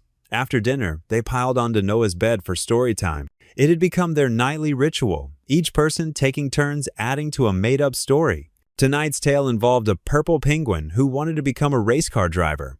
"And then," Noah said, bouncing slightly, "the penguin found magic roller skates. The roller skates were covered in glitter," Ellie added, "and they made whoever wore them go super fast." Jack stroked his chin thoughtfully. "So the penguin put on the magical roller skates and zoomed around the racetrack so fast that his feathers turned rainbow-colored." Noah clapped his hands in delight. "And he won the race." "He sure did," Jack agreed, pulling the covers up to Noah's chin. "And now it's time for this little race car driver to get some sleep." "One more story?" Noah pleaded, giving them his best puppy dog eyes. "Not tonight, champ." Jack smoothed down Noah's curls. "You've had a big day with all that bike riding." Ellie leaned down to kiss Noah's forehead. "Sweet dreams, little brother." She caught herself after she said it, shooting a quick glance at Jack, but he just smiled softly. As Ellie left the room, Noah reached out and caught Jack's hand. His small fingers wrapped around Jack's thumb, just like he did every night before bed. It was their special moment, a quiet connection that made Jack's heart ache with a mixture of joy and uncertainty. "Like it here," Noah said quietly, his eyes already heavy with sleep. "Can we stay forever?" Jack's throat tightened. He looked at this small boy who had somehow worked his way so completely into their hearts in such a short time. The question hung in the air between them, heavy with hope and possibilities that Jack wasn't sure he could promise. He managed a smile, but there was sadness in it as he searched for the right words to answer Noah's innocent question. Jack stood at his kitchen counter, staring at the half-empty coffee pot while Ellie and Noah giggled over breakfast. The morning sun streamed through the window, catching the dust motes dancing in the air. Noah had managed to get more syrup on his chin than in his mouth, but his joy was infectious. The phone rang, cutting through their peaceful morning routine. Jack reached for it, his hand hesitating for just a moment before answering. "Mr. Harmon?" A professional voice came through the line. "This is Nurse Martinez from County General. I'm calling about Latasha Reynolds." Jack's heart skipped a beat. He turned away from the table, lowering his voice. "Yes? Is everything okay?" "She's awake, Mr. Harmon. She's been asking about her son." The words hit him like a physical force. He gripped the counter to steady himself. "How? How is she?" "Stable, but weak. She's requesting to see Noah, but we think it would be best if you came first. She remembers you from before." Jack glanced back at the breakfast table. Noah was showing Ellie how to make a smiley face with syrup on his pancakes. "I'll be there as soon as I can." After hanging up, Jack took a deep breath and turned to face his daughter. "Ellie, can you watch Noah for a bit? I need to go to the hospital." Ellie's eyes widened with understanding, but she kept her voice casual for Noah's sake. "Sure, Dad. We can finish our art project from yesterday, right, Noah?" Noah nodded enthusiastically, syrup dripping from his chin. "We're making a dinosaur." 20 minutes later, Jack walked through the sterile hospital corridors, his work boots squeaking against the polished floor. The familiar antiseptic smell brought back memories of his own wife's hospital stays, but he pushed those thoughts aside. Nurse Martinez met him outside room 412. She was a kind-faced woman with gray-streaked hair pulled back in a neat bun. "She's very weak, Mr. Harmon. Please keep the visit brief." Jack nodded, his throat tight. When he entered the room, the beeping of monitors filled the silence. Latasha lay propped up slightly on white pillows, her dark skin a stark contrast against the hospital sheets. Her eyes were open, watching him approach. "Jack?" Her voice was barely above a whisper. "It really is you." He moved closer, settling into the chair beside her bed. "Hey, Latasha, it's been a long time." She managed a weak smile. "The church food bank. You used to slip extra bread into my bag when you thought no one was looking." Jack felt his cheeks warm at the memory. You had a baby on the way. Seemed like the right thing to do. Latasha's eyes filled with tears. Noah, is he okay? They told me you've been taking care of him. He's great, Jack assured her quickly. He's safe and healthy. Ellie, my daughter, she adores him. He's been drawing pictures, learning to ride a bike. He pulled out his phone, showing her recent photos of Noah playing in the backyard, painting with Ellie, and sleeping peacefully on the couch. Latasha touched the screen gently with trembling fingers. He looks so happy. Her voice cracked. I never wanted to leave him in that storage unit, but after the accident, I was so scared they'd take him away. I remembered you from the church. How kind you were. I thought maybe. Hey, Jack said softly, you did what you had to do to protect him, and you were right about me. I've been trying my best to keep him safe. She closed her eyes, tears sliding down her cheeks. I wrote you so many letters, trying to explain, trying to ask for help, but I could never send them. I found them, Jack said, in your bag. The nurse read some to you while you were unconscious. Latasha opened her eyes again, studying his face. You're different than I remember. Sadder, maybe. Jack shifted in his chair. Life's been complicated, but Noah, he's brought something back. Something I thought I'd lost. A small smile touched Latasha's lips. He has that effect on people. Can I see him, please? Before Jack could answer, Dr. Peterson entered the room. He was a tall man with salt and pepper, hair, and wire-rimmed glasses. Miss Reynolds, you need rest. Your body's been through significant trauma. But my son, Latasha protested weakly. Tomorrow, the doctor said firmly but kindly. Let's get you through one more night of observation and rest. Then we can talk about visitors. Jack stood, understanding it was time to go. I'll bring him first thing in the morning. I promise. He hesitated, then added, he's going to be so happy to see you. Latasha reached for his hand, her grip surprisingly strong despite her weakness. Thank you, Jack, for everything. As Jack walked back to his truck, the morning sun had climbed higher in the sky. He sat behind the wheel for a long moment, thinking about the woman in the hospital bed who had trusted him with her most precious possession. He thought about Noah's smile, about Ellie's newfound happiness, about the way their broken little family had somehow started to heal. The drive home felt different somehow, like the world had shifted slightly on its axis, reminding him that sometimes the most unexpected turns in life could lead to the most beautiful destinations. When he walked through his front door, he found Noah and Ellie sprawled on the living room floor, surrounded by paint and paper. A half-finished dinosaur with wobbly legs and a surprisingly detailed face looked up from their artwork. Daddy, Noah called out, his face lighting up. Look what we made. Jack's heart squeezed at the word daddy, knowing tomorrow would bring changes none of them were quite ready for. But for now, he just smiled and knelt down beside them. It's amazing, buddy. The best dinosaur I've ever seen. The hospital corridor seemed longer than usual as Jack held Noah's small hand. The boy clutched a colorful drawing in his other hand, the paper slightly crumpled from his tight grip. Ellie walked beside them, her presence steady and reassuring. Remember what we talked about, buddy? Jack asked softly, stopping near Latasha's room. Your mommy's still getting better, so she might look a little tired. Noah nodded, his dark curls bouncing. I made her a special picture to help her feel better. He held up the drawing of what appeared to be 3 stick figures standing in front of a house, the sun beaming down on them with a huge smile. A nurse appeared at the doorway, her face kind. She's ready for visitors. She bent down to Noah's level. Your mama's been asking for you, sweetheart. Jack gently guided Noah into the room. The morning light filtered through thin curtains, casting a soft glow on Latasha's face. Despite the bandages and tubes, her eyes lit up the moment she saw her son. My baby, she whispered, her voice cracking with emotion. Tears immediately began rolling down her cheeks. Noah hesitated for just a moment, then ran to her bedside. Mommy! His small hands reached for her, careful of the tubes, just as Jack had warned him. Latasha wrapped her arms around Noah, pulling him close despite her obvious pain. She buried her face in his curls, her shoulders shaking with quiet sobs. I missed you so much, baby. So much. Jack and Ellie hung back near the door, giving mother and son their moment. Ellie reached for her father's hand, squeezing it tight. Look what I made you. Noah pulled back just enough to show Latasha his drawing. See? That's you, and me, and Jack, and Ellie too. We're all happy because you're getting better. Latasha took the drawing with trembling hands, studying every crayon mark. It's beautiful, Noah. She looked up at Jack, her eyes brimming with fresh tears. Thank you. Thank you for taking care of my boy. Jack shifted uncomfortably under her grateful gaze. Anyone would have done the same. No, Latasha said firmly, though her voice was weak. Not anyone. I remembered you from the church shelter, you know. 3 years ago. She stroked Noah's hair as she spoke. You fixed the heater in the middle of winter, stayed late to make sure everyone would be warm enough.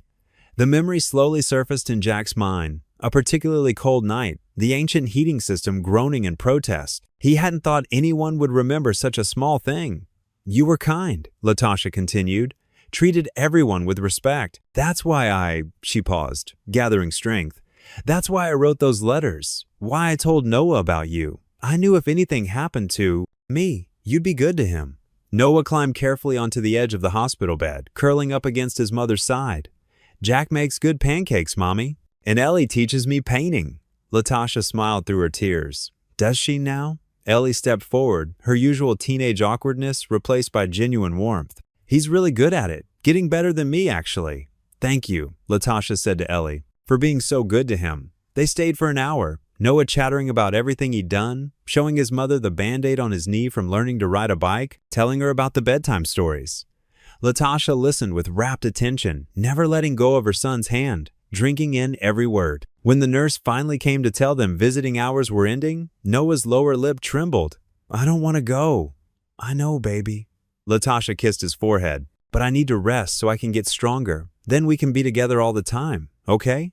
Noah nodded bravely, though tears spilled down his cheeks. Promise?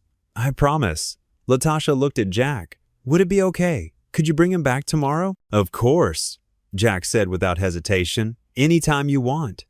The drive home was quiet, Noah falling asleep in his car seat, exhausted from the emotional visit. Ellie sat in the front, staring out the window, lost in thought.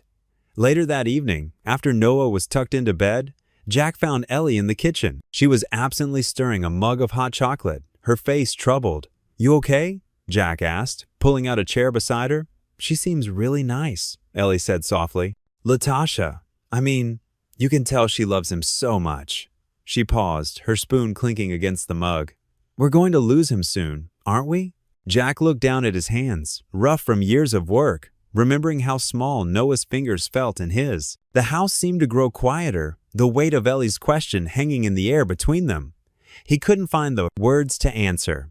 The late afternoon sunlight filtered through the kitchen window, casting warm patches on the wooden table where Latasha sat, her hands wrapped around a steaming mug of chamomile tea, still bearing the fading marks of hospital bracelets on her wrist. Jack watched from the counter as she took small, careful sips.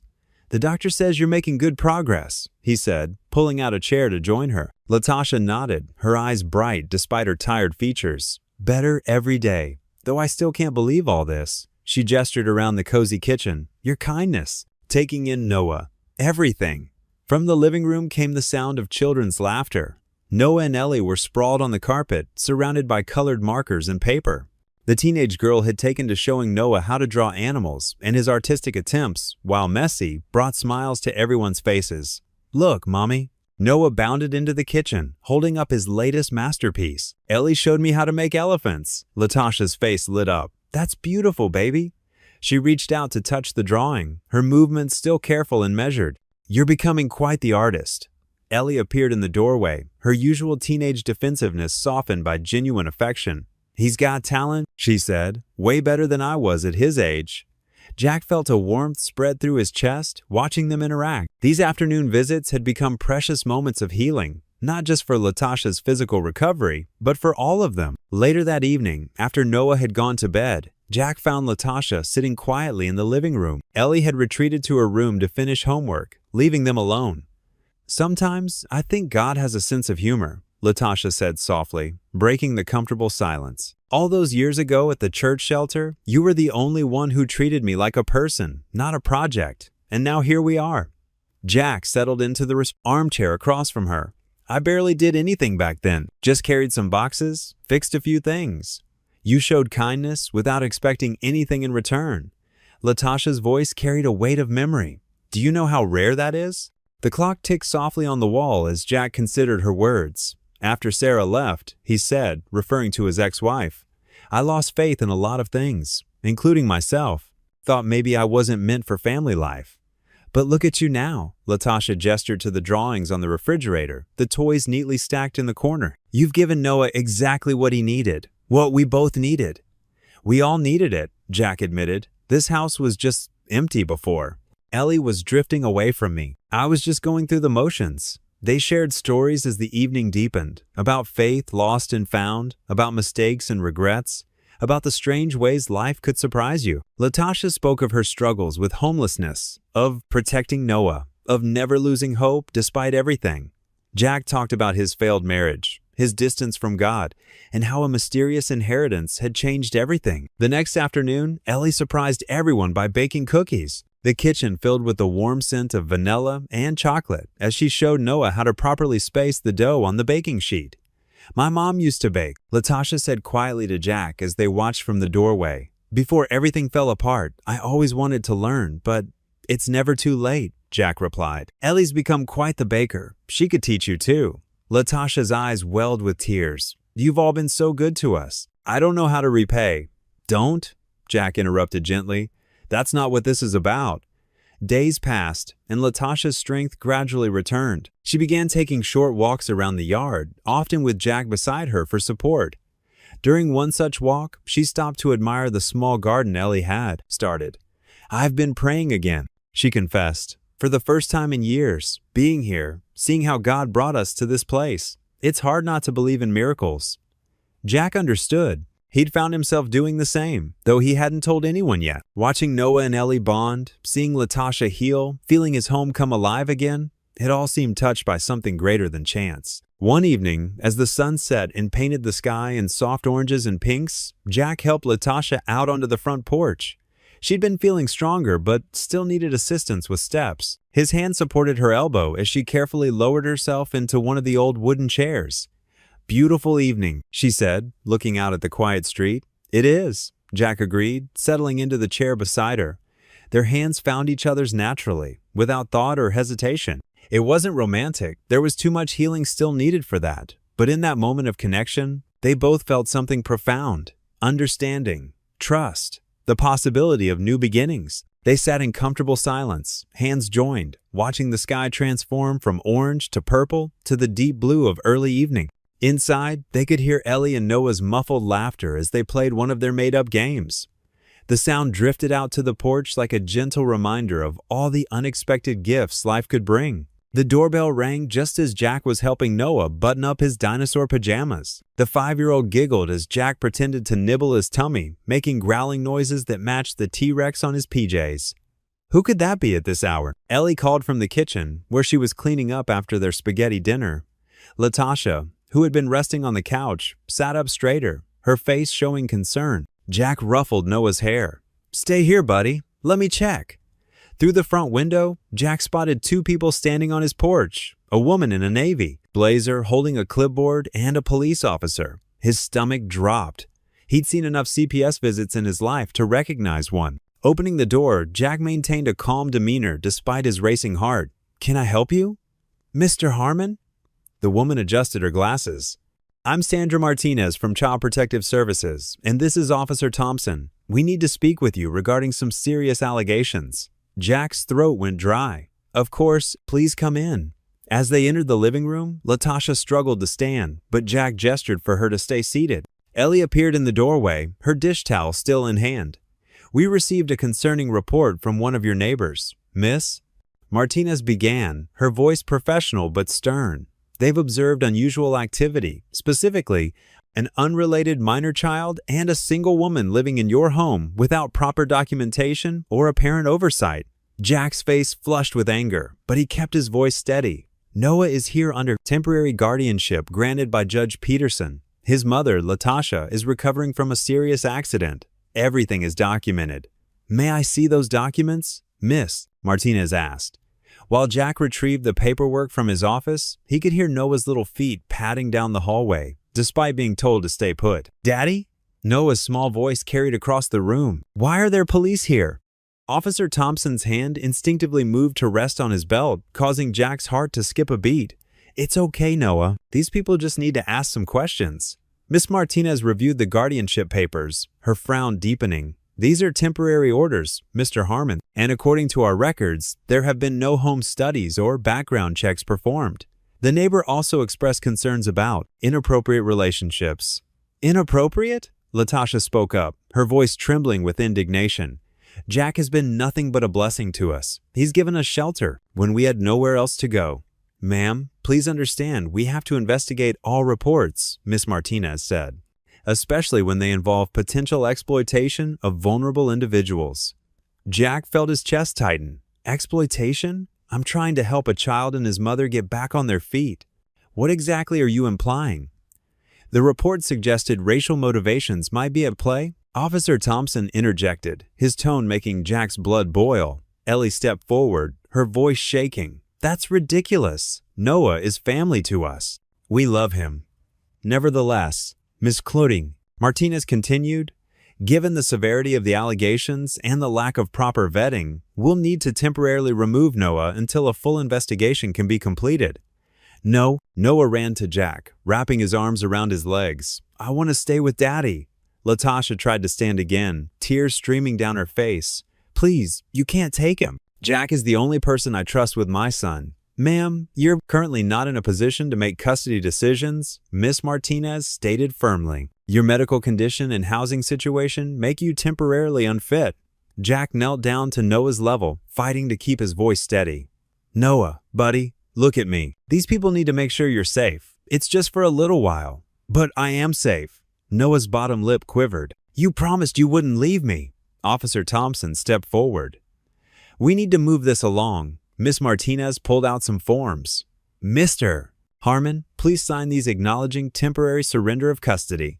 Jack's hand shook as he signed the papers, each stroke of the pen feeling like a betrayal. Ellie had run to Noah's room to pack a small bag, returning with his favorite stuffed elephant and some clothes. Time to go, Noah, Miss Martinez said, reaching for his hand. Noah backed away, clinging to Jack's shirt. No, please. I'll be good. I promise. Jack felt his heart shattering as Officer Thompson moved to separate them. Noah's small fingers clutched desperately at Jack's clothes. Don't let them take me, Daddy! Noah screamed, his voice raw with fear and confusion. Daddy, please! Jack couldn't hold back his tears as Noah was carried away, his little arms reaching out, face red and streaked with tears. The door closed behind them, but Noah's screams still echoed through the house. Jack's legs gave out, and he crumpled to the floor. Ellie rushed to him, wrapping her arms around his shoulders as he sobbed. Latasha covered her face with her hands, her body shaking with grief. I promised him, Jack choked out between sobs. I promised I wouldn't let him go. The empty house seemed to mock them with its silence, broken only by their shared weeping and the lingering echoes of Noah's desperate pleas. The house felt like a tomb. Every creak of the floorboards echoed through empty rooms that, just hours ago, had rung with Noah's laughter. Jack sat on the front porch, his calloused hands trembling as they held Noah's last drawing, a crayon masterpiece of 4 stick figures holding hands under a bright yellow sun. My family was scrawled across the top in wobbly letters. Behind him, a door slammed. The sound made him flinch. Ellie had been in her room since the social workers left, her muffled sobs carrying through the thin walls. He wanted to comfort her, but what could he say? He'd failed. Failed to protect the little boy who'd trusted him. Failed his daughter, who'd finally opened her heart again. The screen door creaked, and soft footsteps approached. Latasha emerged, her hospital bag clutched tight against her chest. Her face was drawn, eyes red-rimmed from crying. I should go, she whispered, her voice rough. This is all my fault, if I hadn't. Don't, Jack interrupted, his own voice barely holding steady. Please don't blame yourself. But it's true. Latasha sank onto the step beside him, careful to maintain distance. If I hadn't left him in that storage unit, if I'd found another way. Her shoulders shook. I brought this chaos into your lives. Jack stared at the drawing in his hands. You brought hope into our lives, he corrected softly. Noah did that. You did that. A car drove by slowly, and both of them tensed, remembering how the neighbor had watched them earlier, phone in hand, judgment in her eyes. The same neighbor who'd called CPS with her, concerns about their unusual living arrangement. I keep hearing him crying, Latasha admitted, pulling her sweater tighter around her shoulders. When they took him away, She couldn't finish the sentence. Jack closed his eyes, but it didn't help. He could still see Noah reaching for him, tears streaming down his small face, screaming, "Daddy," over and over. The social workers had been professional but firm, explaining that allegations required immediate action. They'd promised Noah would be safe, comfortable, but the terror in the boy's eyes told a different story. Inside, another door slammed. Ellie's music started blasting angry, pulsing beats that made the windows rattle. "She's hurting," Latasha observed quietly. "We all are." Jack carefully folded Noah's drawing and tucked it into his shirt pocket close to his heart. She finally let herself care again after her mother left. Noah helped heal something in her. In all of us, Latasha added. She stood slowly, still unsteady from her hospital stay. "I should find a shelter, give you space to—" "No." Jack's voice was firm. "You're still recovering, and we're going to fight this together." Latasha's eyes filled with tears. "Why? Why would you want to after all this trouble?" "Because it's right," Jack said simply. "Because Noah deserves better than fear and prejudice tearing apart the only stability he's known."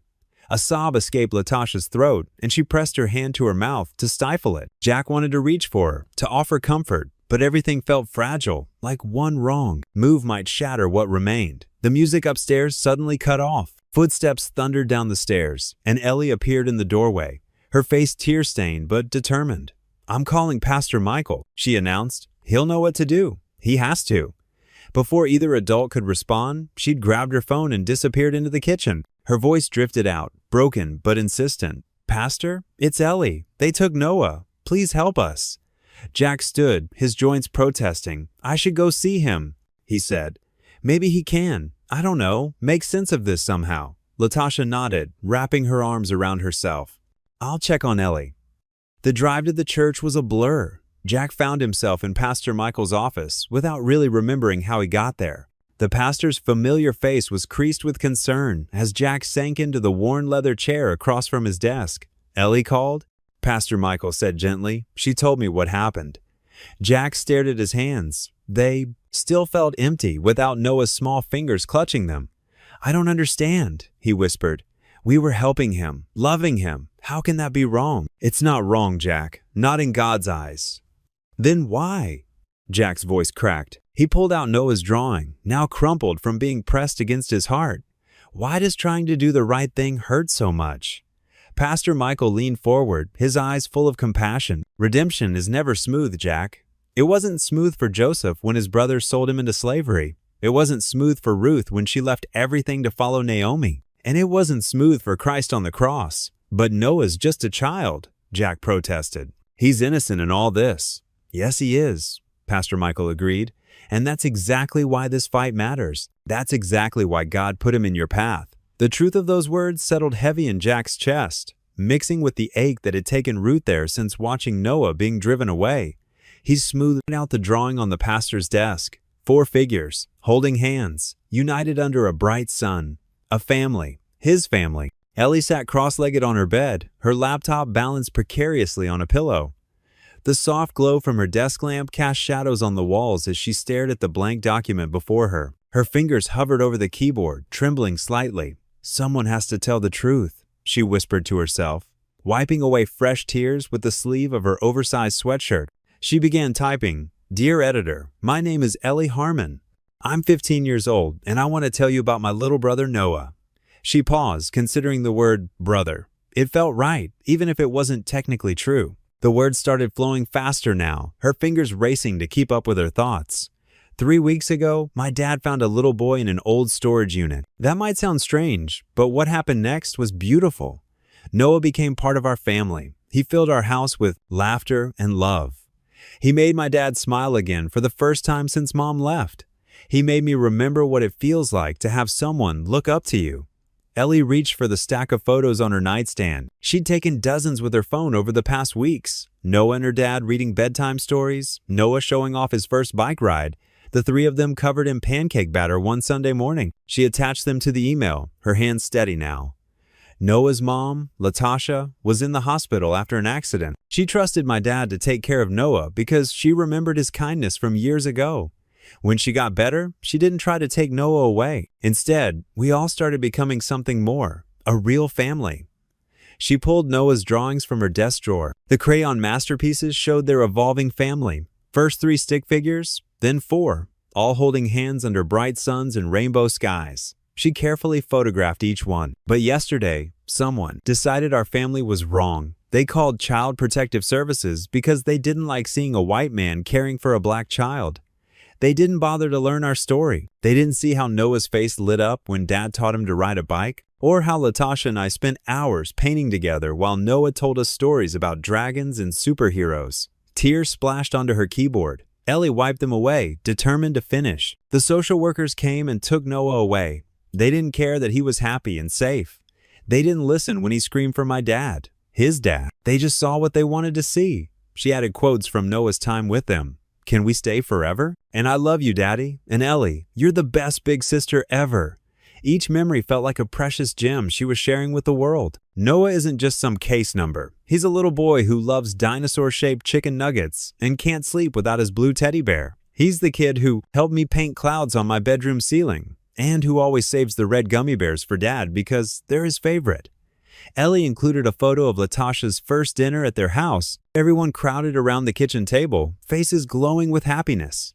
She remembered how Noah had insisted on sitting between her and Dad, while Latasha watched them all with grateful tears in her eyes. Our family might not look like other families, but love doesn't care about that. Noah taught us that. He showed us how to be brave enough to open our hearts again. She attached the final photo, the one she'd taken just yesterday morning, before everything fell apart. Noah was sitting on Dad's shoulders, both of them laughing, as Latasha and Ellie made funny faces at them. Please help us tell our story. Help us bring Noah home. Help people understand that family isn't about matching skin colors or having the same blood. It's about love, trust, and choosing each other every day. Ellie signed her name and added her phone number and email address. Her finger hovered over the send button as doubt crept in. What if no one cared? What if this made things worse? Then she remembered Noah's face as they took him away, his small hands reaching for Dad, his tears, his confusion. She hit send. The next morning, her phone buzzed with a text from an unknown number. It was a link to the newspaper's website. There it was, front and center. Love knows no bounds, a teenager's plea for her brother. They had published every word, every photo. By lunchtime, the story had been shared thousands of times. Her phone kept buzzing with notifications as people from across the country responded to the article. Support poured in through social media. This is what real family looks like. Number Bring Noah Home. Love makes a family. Standing with the Harmons. Who do we call? How can we help? Local news stations picked up the story. National blogs shared it. People began changing their profile pictures to a photo of Noah's family drawing. Ellie sat on her bed, overwhelmed by the response. Her inbox filled with messages from other families, sharing similar stories, offering legal help, sending prayers and support. The hashtag number Bring Noah Home trended on social media. A soft knock interrupted her thoughts. Dad stood in the doorway, his eyes red but hopeful. Ellie? He said softly, holding up his phone with the article displayed. Did you do this? She nodded, suddenly uncertain. Are you mad? Instead of answering, he crossed the room and pulled her into a tight hug. You're amazing, he whispered into her hair. Thank you for fighting for our family. Her phone buzzed again. Another message of support, another share, another voice joining the chorus demanding justice and understanding. The truth of their story was spreading, carried on waves of compassion and hope, reaching people who understood that love didn't fit into neat categories or conventional boxes. Ellie held onto her dad, both of them drawing strength from each other and from the knowledge that they weren't alone anymore. Their private pain had become a public call for change, and thousands of strangers were answering that call with open hearts and raised voices. The evening air was crisp as people gathered on the church lawn, their faces illuminated by flickering candlelight. Pastor Devine stood at the top of the stone steps, his weathered face solemn as he watched the crowd grow larger by the minute. What had started as a small prayer meeting had turned into something much bigger. Jack sat on a wooden bench near the church entrance, his shoulders hunched. Ellie squeezed his hand, her other hand holding a white candle that dripped wax onto the concrete. Latasha sat beside them in her wheelchair, still recovering but determined to be there. I can't believe how many people came, Ellie whispered, her eyes wide as she watched more cars pull into the parking lot. The crowd was a beautiful mix of faces, young and old, different colors and backgrounds. Many held handmade signs with messages like, "Love makes a family," and "Bring Noah home." Some signs had photos of Noah's bright smile, taken from Ellie's newspaper article that had touched so many hearts. "Your words did this, sweetheart," Jack said softly, pulling his daughter closer. "You help people see the truth." Pastor Devine stepped up to the microphone that had been set up. His voice carried across the lawn, warm and steady. "Tonight, we gather not just as a church, but as a community. We're here because a little boy named Noah showed us what family really means." A murmur of agreement rippled through the crowd. Someone started singing Amazing Grace, and others joined in, their voices rising into the darkening sky. Mrs. Chen from the corner grocery store was there, holding a sign covered in children's handprints made by her kindergarten Sunday school class. Next to her stood Mr. Rodriguez, who had closed his auto repair shop early to attend. Even Jack's grumpy neighbor, Mr. Peterson, who had initially been suspicious of Noah, stood quietly with a candle. "Look," Ellie nudged her father, pointing toward the street. News vans were pulling up, their cameras already rolling. Reporters moved through the crowd, interviewing people who had been touched by Noah's story. A young reporter approached their bench. "Mr. Harmon, would you like to share your thoughts about Noah?" Jack hesitated, but Latasha reached over and touched his arm. "Tell them," she said softly. "Tell them about our boy." Jack stood slowly, his voice shaky at first, but growing stronger. "Noah came into our lives unexpectedly, but he filled a hole we didn't even know we had. He's not just some case number. He's a little boy who needs his family, all of us." The reporter's eyes softened as she took notes. Behind her, more people were arriving, parking their cars along the street and joining the vigil. Some brought food, setting up tables with cookies and hot chocolate. Children ran around with paper hearts they'd decorated, adding them to a growing wall of support on the church notice board. Pastor Devine's phone buzzed in his pocket. After checking it, he hurried over to Jack, his face bright with hope. "The CPS director is watching the news coverage. She's on her way here." Latasha gripped the arms of her wheelchair. "Really?" "Yes," Pastor Devine smiled. "Sometimes it takes a village to move a mountain." The next 30 minutes felt like hours. More songs were sung, more prayers offered. People shared stories about Noah, the grocery store clerk who remembered how he always said please and thank you, the librarian who spoke about his love for dinosaur books, the ice cream shop owner who recalled his infectious laugh. A black SUV pulled up to the curb. The crowd parted as Miss Martinez, the CPS director, stepped out. Her face was serious as she made her way toward Jack and Latasha. The singing quieted, and hundreds of eyes watched her approach. She stopped in front of them, looking around at the sea of candlelight, at the signs, and the faces full of hope and determination. For a long moment, she was silent.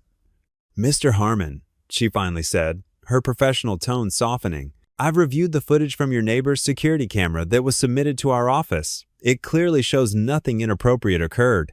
Additionally, the outpouring of community support and character testimonials we've received is unprecedented." Jack held his breath. Ellie gripped his hand tighter. "I've decided to reopen Noah's case for immediate review," Miss Martinez continued. "Given the circumstances and the overwhelming evidence of a stable, loving environment, I believe we can expedite this process." A cheer went up from the crowd. Latasha covered her face with her hands, her shoulders shaking with relief. Ellie threw her arms around her father's neck, nearly dropping her candle. Pastor Devine stepped forward, his voice thick with emotion. "Would you like to join us, Miss Martinez? We have plenty of candles to share." Miss Martinez looked around at the hopeful faces, at the signs and the prayers and the love that had brought everyone together. A small smile crossed her face as she accepted a candle from a nearby child. The flames flickered in the gentle breeze, hundreds of tiny lights representing hundreds of hearts united for one small boy. Above them, stars began to peek through the darkening sky, as if heaven itself was joining the vigil for Noah's return home. The courthouse's marble floors echoed with footsteps as Jack, Latasha, and Ellie made their way to courtroom B. Jack's hands trembled slightly as he straightened his tie, the same one he'd worn to church on Sundays. Ellie walked beside him in a neat blue dress, her usual teenage slouch replaced by determined shoulders. Latasha moved carefully, still recovering from her injuries, but her eyes shone with quiet strength. "Whatever happens," Jack whispered to them both, "we're in this together." The courtroom's heavy wooden doors creaked as they entered. Morning light streamed through tall windows, casting long shadows across the floor. Judge Raymond Fulton sat at his bench, his silver-rimmed glasses reflecting the sunlight as he reviewed the papers before him. The room wasn't as empty as they'd expected. Several rows of benches were filled with familiar faces, church members, neighbors, and even Nurse Jeanette from the hospital. Pastor Devine nodded encouragingly from his seat in the front row. "All rise," the bailiff called out, the Honorable Judge Raymond Fulton presiding in the matter of temporary guardianship for minor child Noah Reynolds. Once everyone was seated, Miss Martinez, the CPS worker who had originally removed Noah, approached the podium. Her face showed signs of strain, but her voice was clear and professional. "Your Honor, the Department of Child Protective Services wishes to formally retract our previous report and recommendation." She paused, adjusting her glasses. "After thorough investigation and review of community testimony, we find no evidence of impropriety or unsafe conditions in either Mr. Harmon's home or in his temporary guardianship arrangement." Judge Fulton leaned forward. "What prompted this reassessment, Miss Martinez?" "Several factors, Your Honor. First, the original complaint was found to be based on prejudicial assumptions rather than fact. Second, our investigation revealed an extraordinary level of community support and character witnesses." She gestured to the filled benches behind her. "And third, the demonstrated positive impact on the child's welfare during his stay with Mr. Harmon and his daughter." Nurse Jeanette was called to testify next. She walked to the stand with quiet dignity, her hospital ID badge still clipped to her sweater. "I've been caring for Miss Reynolds since her admission," she began, her voice gentle but firm. "During that time, I've witnessed Mr. Harmon's dedication to both Noah and his mother. He visited daily, often bringing books to read to Miss Reynolds even when she was unconscious." She reached into her pocket and pulled out a folded paper. "With the court's permission, I'd like to read from one of the letters Miss Reynolds wrote before her accident." Judge Fulton nodded, and Jeanette unfolded the paper carefully. "Dear Jack," she read, "you won't remember me, but 5 years ago, you showed kindness to a scared pregnant woman at the church food bank. You gave me your lunch that day, saying someone else needed it more than you did. You didn't know it then, but that simple act gave me hope when I had none. That's why I knew, if anything happened to me, you were someone I could trust with my son." Latasha wiped tears from her cheeks as the nurse continued reading. Jack stared straight ahead, his jaw tight with emotion. Ellie reached over and squeezed his hand. Pastor Devine testified next, speaking about Jack's character and his transformation since Noah had entered their lives. Then came Ellie's turn. She stood tall at the podium, her voice clear despite her nervousness. "Your Honor, before Noah came, our house was just a place where we lived. Dad worked all the time, and I stayed in my room. We barely talked." She took a deep breath. "But Noah changed everything. He made us laugh again. He made us a family. And not just us, he brought Miss Reynolds into our lives too. She's become like." Ellie glanced at Latasha, who gave her an encouraging nod, like the mother I needed. Judge Fulton removed his glasses, cleaning them thoughtfully. "Miss Reynolds, would you like to address the court?" Latasha rose slowly, steadying herself on the table. "Yes, Your Honor. I made a choice to trust Jack Harmon with my son's life. Watching how he and Ellie have cared for Noah, seeing how they've opened their hearts and home to us both, it proved that trust was well placed." Her voice grew stronger. "They're not just people who helped us in a crisis. They've become our family." The judge turned to Jack. "Mr. Harmon, do you have anything to add?" Jack stood, his hands steady now. "Your Honor, I'm just a mechanic who tries to fix things. When I found Noah in that storage unit, something broke inside me in a good way. All the walls I'd built up since my divorce, all the fear of caring too much, it just crumbled." He looked at Noah, who sat with a court assistant in the front row. "I'm not asking to replace anyone. I'm just asking to be part of his life, part of their lives, in whatever way is best for Noah." Judge Fulton took a moment to review his notes, the courtroom silent, except for the soft whir of the ceiling fan. Finally, he looked up, his expression thoughtful but resolved. The law's primary concern in these cases is the welfare of the child. Sometimes that's a straightforward matter of finding the most stable home environment. But sometimes, as in this case, it's about recognizing that family can be both born and chosen. He straightened his papers. "I'm ruling that full custody be returned to Miss Reynolds as Noah's biological mother and legal guardian." Noah ran to his mother, who gathered him in her arms despite her still healing injuries. But Judge Fulton wasn't finished. "However," he continued, Given the extraordinary circumstances and the clear benefit to the child, I'm also ruling that Mr. Harmon may be designated as Noah's godfather and long-term guardian, provided Miss Reynolds agrees. This would give him legal standing to remain involved in Noah's life and provide support to Miss Reynolds in raising him. The evening sun painted long shadows across Jack's living room as they sat together, emotionally drained but relieved after the day's events in court. The familiar scent of jasmine drifted through the open windows, carried by a gentle breeze that stirred the curtains. Ellie had made her special chamomile tea, and 3 steaming mugs sat on the coffee table, wisps of steam dancing in the golden light. Latasha sat in Jack's old armchair, her hands wrapped around her warm mug. She looked different now, stronger, more settled, even though her injuries were still healing. The bruises from the accident had faded to yellowish marks, like watercolor paintings on her skin.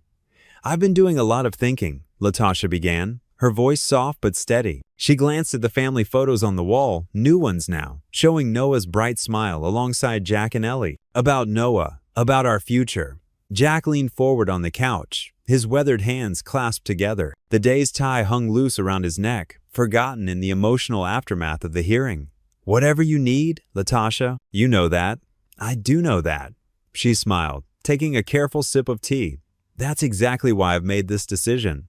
She set her mug down and looked directly at Jack. "I want you to help me raise Noah officially as his co-guardian." The words hung in the air for a moment. Ellie, who had been curled up in the corner of the couch, straightened suddenly. "You mean Jack? Started?" His voice catching.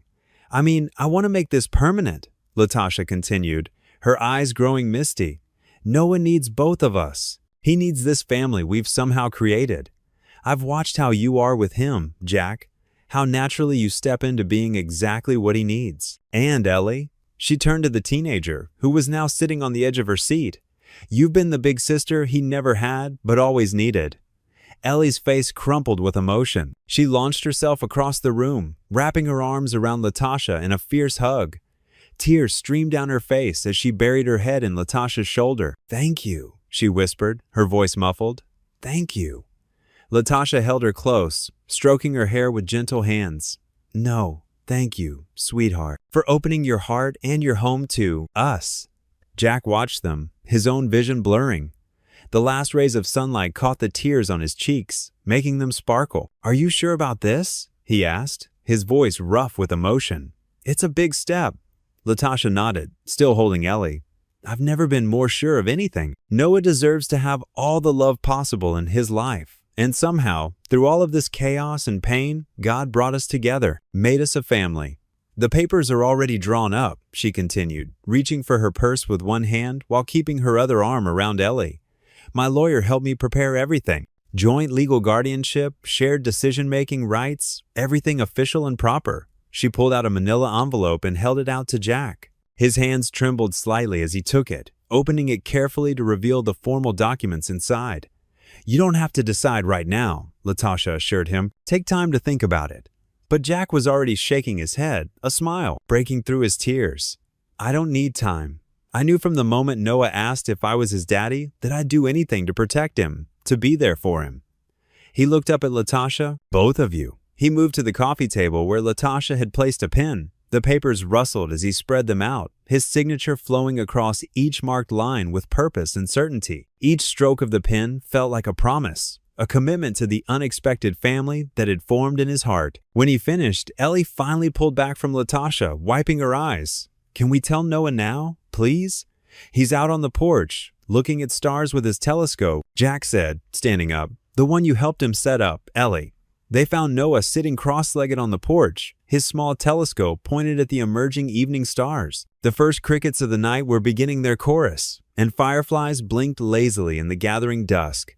Jack sat down beside him, feeling the rough wooden boards of the porch beneath him. Noah automatically leaned against him, a gesture so natural now it made Jack's heart swell. "Look, Daddy." Noah pointed upward. "I found the Big Dipper. Ellie showed me how to find it." Jack wrapped an arm around the boy's small shoulders, pulling him close. Above them, the stars winked into existence one by one, like diamond dust scattered across dark velvet. Noah's warmth against his side felt right, felt like home. "We're a team now, Daddy," Noah whispered, still gazing at the stars. The words floated up into the night air, simple and profound, sealing the promise of the signed papers that lay on the coffee table inside. Behind them, through the screen door, Jack could hear Latasha and Ellie's soft conversation, could feel the bonds of their unconventional family strengthening with each passing moment. But right now, in this perfect moment under the stars, he simply held his son close and watched the heavens unfold above them. The autumn breeze rustled through the trees as Jack hammered the last nail into the newly built shelf unit. The community center's storage room was finally getting the organizing system it desperately needed. Nearby, Ellie arranged donated clothes by size, her hands moving with practiced efficiency. "Dad, look what Noah made for the bulletin board," Ellie called out, holding up a colorful drawing. The 5-year-old had captured their weekly food drive in his signature crayon-style stick figures with huge smiles, passing out boxes of groceries. Jack stepped back to admire his handiwork and smiled at the drawing. "That's going right in the center spot, kiddo." The door swung open, and Latasha walked in carrying a stack of flyers. Her limp was barely noticeable now, months of physical therapy having worked wonders. "The printer said we can have these at half price if we mention them in our newsletter." "Perfect timing," Jack said, wiping his hands on his jeans. "The new storage system is ready for all those donations you keep bringing in." Latasha's eyes sparkled with pride as she surveyed the room. Gone were the days of cardboard boxes and chaos. Now, neat shelves lined the walls, each section clearly labeled. "Remember when this was just a crazy idea we had over coffee?" "You mean when Noah kept asking why other kids didn't have warm coats?" Ellie chimed in, taping the drawing to the bulletin board. "And then Mom here wouldn't stop talking about it until we did something?" Latasha laughed, the sound warm and familiar in the small space. "Well, someone had to be persistent." Through the window, they could see Noah playing with other children in the center's small playground. The boy who had once hidden in a storage unit now led games of tag and shared his toys without hesitation. "The social worker called again," Latasha said, sorting through the flyers. "She wants to use our program as a model for other communities. Says we've helped more families in 6 months than most shelters. Due in a year." Jack nodded, remembering how it all started.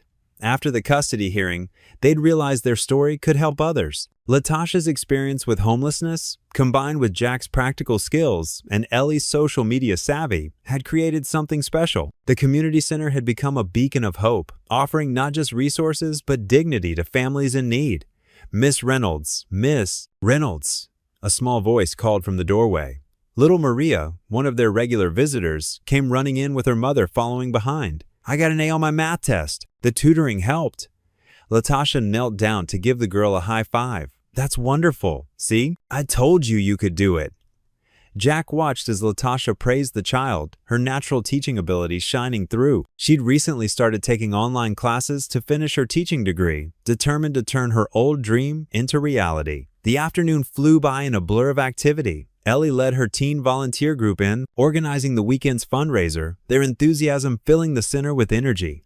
Jack fixed a wobbly table and helped a father learn basic car maintenance in their small workshop area. Latasha moved between helping with homework and counseling mothers looking for work.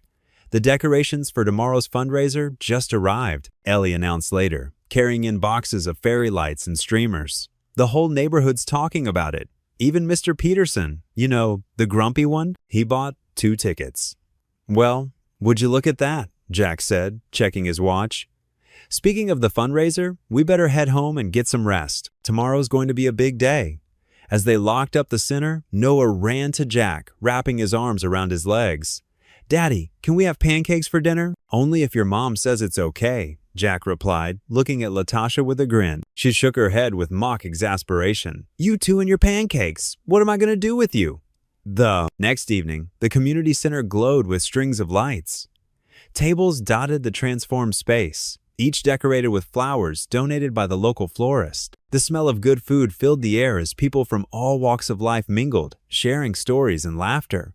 Ellie, wearing a dress she'd picked out specially for the occasion, worked the room like a pro. She introduced donors to families who'd been helped by the program, her natural charm breaking down barriers that might have existed between different social circles. Noah, dressed in his fancy clothes as he called them, proudly showed off his artwork display to anyone who would look. His drawings told the story of their unusual family and the community they'd built through the innocent eyes of a child.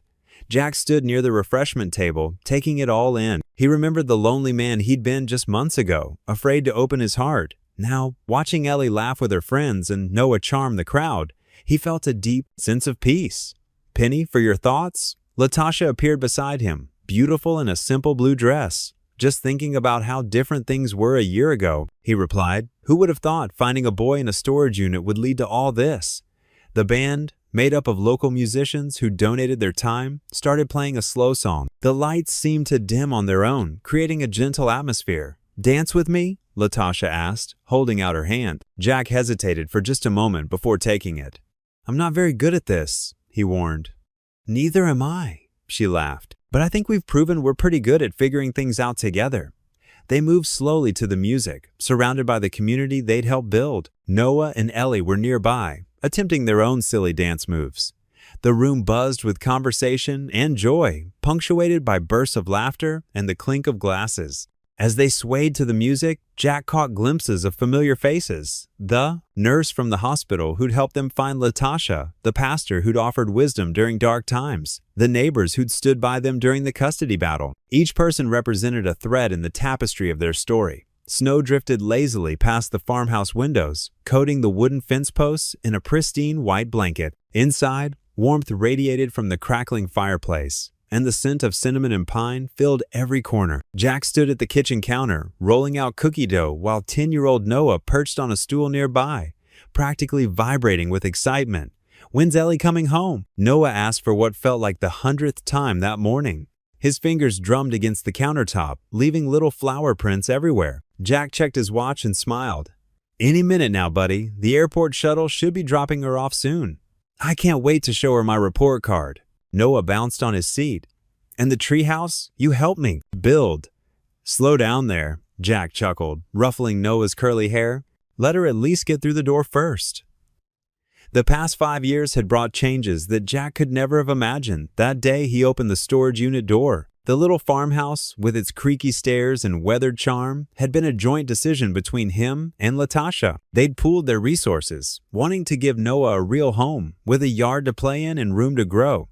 The sound of tires crunching on gravel made Noah bolt from his stool. "She's here." Jack barely had time to wipe his hands on a dish towel before Noah yanked the front door open, letting in a blast of cold air. There stood Ellie, her cheeks pink from the cold, overnight bag slung over her shoulder.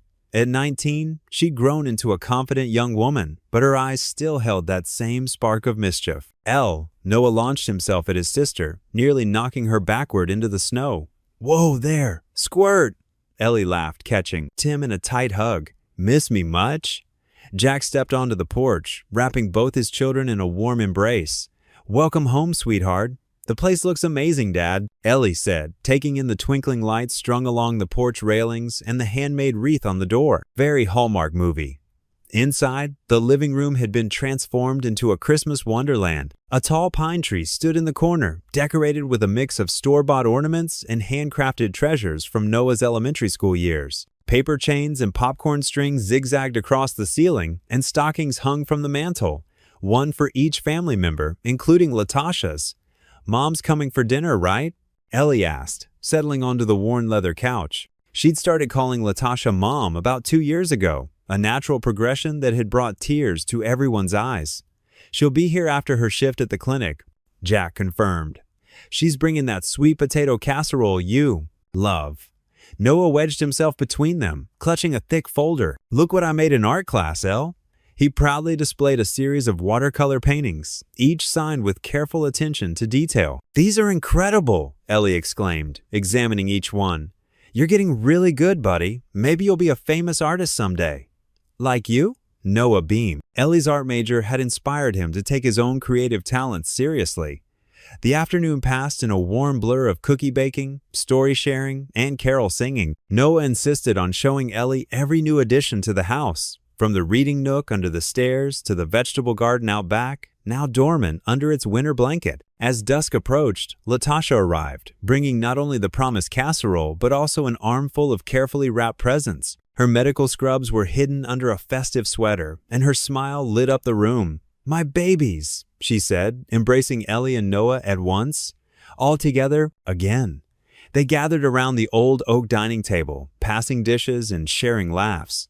The farmhouse kitchen, with its exposed beams and rustic charm, seemed to glow with contentment. Jack looked around at his unlikely family, his college daughter home for break, his son who came to him through a miracle, and Latasha, who had become so much more than just Noah's mother. After dinner, they all helped with the dishes, falling into their old routine as if Ellie had never left for college. Noah insisted on making hot chocolate the special way, carefully measuring out the cocoa powder and adding tiny marshmallows in the shape of smiling faces. As evening settled in, they gathered in the living room to open one gift each, their Christmas Eve tradition. Noah could barely contain himself as he handed out carefully wrapped packages to everyone. "Open mine first," he insisted, watching eagerly as each person revealed their gift. For Jack, there was a handmade photo frame decorated, with painted tools and hearts. Inside was a picture of all of them at Noah's last birthday party. For Ellie, a set of professional art pencils he'd saved his allowance to buy. And for Latasha, a ceramic jewelry dish he'd made in art class, painted in her favorite colors. When bedtime finally came, Noah protested as always, but his yawns betrayed his exhaustion. Jack followed him upstairs to his room, which still bore traces of the little boy who'd first entered their lives, though now model airplanes and science projects shared space with the stuffed animals. Noah climbed into bed, his eyes heavy but still sparkling with joy. "This is the best Christmas ever," he said, snuggling under his quilted cover. Jack sat on the edge of the bed, smoothing back Noah's curls. He leaned down and pressed a gentle kiss to his son's forehead, whispering, "Because we found each other." The old grandfather clock in the hallway chimed 11 as Jack settled into his favorite armchair by the fireplace. The house was finally quiet after a day of Christmas preparations. Ellie had gone up to wrap last-minute presents, and Noah had fallen asleep dreaming of tomorrow's festivities. Through the frost-painted windows, he could see the snow continuing its gentle descent, wrapping their little farmhouse in a peaceful blanket of white. Jack reached for the worn envelope he'd been saving for this moment. The paper had yellowed slightly at the edges, and the hospital stamp was still visible in the corner. Of all Latasha's letters, this was the only one he hadn't read the last one she'd written before the accident. He'd wanted to wait for the right time, and somehow, this Christmas Eve felt perfect. His fingers trembled slightly as he carefully opened the envelope. The handwriting inside was shaky but determined, each word pressed deeply into the paper as if written with great effort. "Dear God," the letter began. Jack's throat tightened. This wasn't just a letter, it was Latasha's prayer. "I don't know if I'll make it through this night. The pain is getting worse, and I'm so scared. Not for me, but for my Noah. He's all I have, all I've ever had that was purely good and beautiful in this world. I know I haven't been the mother he deserves. Living in that storage unit, moving from shelter to shelter, no child should have to live like that." Jack paused, wiping moisture from his eyes. The firelight danced across the paper, making the words seem to flicker with life. "But I remember that day at the church shelter, years ago. That kind man, Jack Harmon, who fixed the broken heater in the middle of winter and wouldn't take any payment. He just smiled and said, 'We take care of each other.' I've held on to that memory like a lifeline. In my darkest moments, it reminded me that good people exist." The words blurred as Jack's eyes welled up. He remembered that day, though he hadn't known its significance until now. It had been just another repair job, one of dozens he'd done for the church's outreach program. "So tonight, Lord, I'm asking for a miracle. Not for me, but for Noah. Lead him to someone who can give him what I couldn't, a stable home, a future, a chance to be a kid without worrying about where he'll sleep or what he'll eat. And if it's not too much to ask, maybe lead him to Jack Harmon. I've told Noah so many stories about him, made him seem like a hero. I know it's just a dream, but sometimes dreams are all we have." Jack had to stop reading for a moment. He could hear Noah's soft snoring from upstairs, peaceful and secure. The boy who'd hidden behind boxes in a storage unit was now sleeping in his own warm bed, surrounded by love. "I don't have much time left to write. The pain is getting worse, and the nurses are coming back.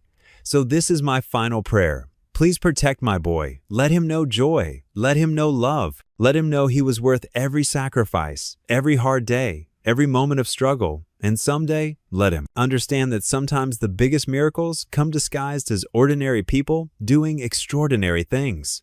The letter ended with a shaky signature. Latasha Reynolds, Noah's mom. Jack sat quietly for a long time, holding the letter close to his heart. Through the living room window, he could see the Christmas lights twinkling on their front porch, reflecting off the falling snow. Each tiny light seemed to represent a small miracle that had led them here. Uncle Roy's storage unit, Noah's brave emergence from behind those boxes, Ellie's newspaper article, the community's support, and Latasha's remarkable recovery. From the bookshelf, he retrieved a leather-bound scrapbook labeled How We Became a Family.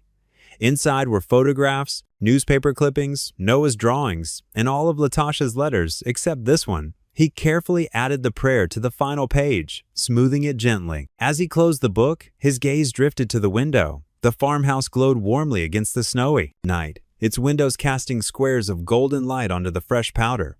Like a beacon of love, it stood as testament to the power of compassion, faith, and second chances. The sound of footsteps on the stairs made him turn.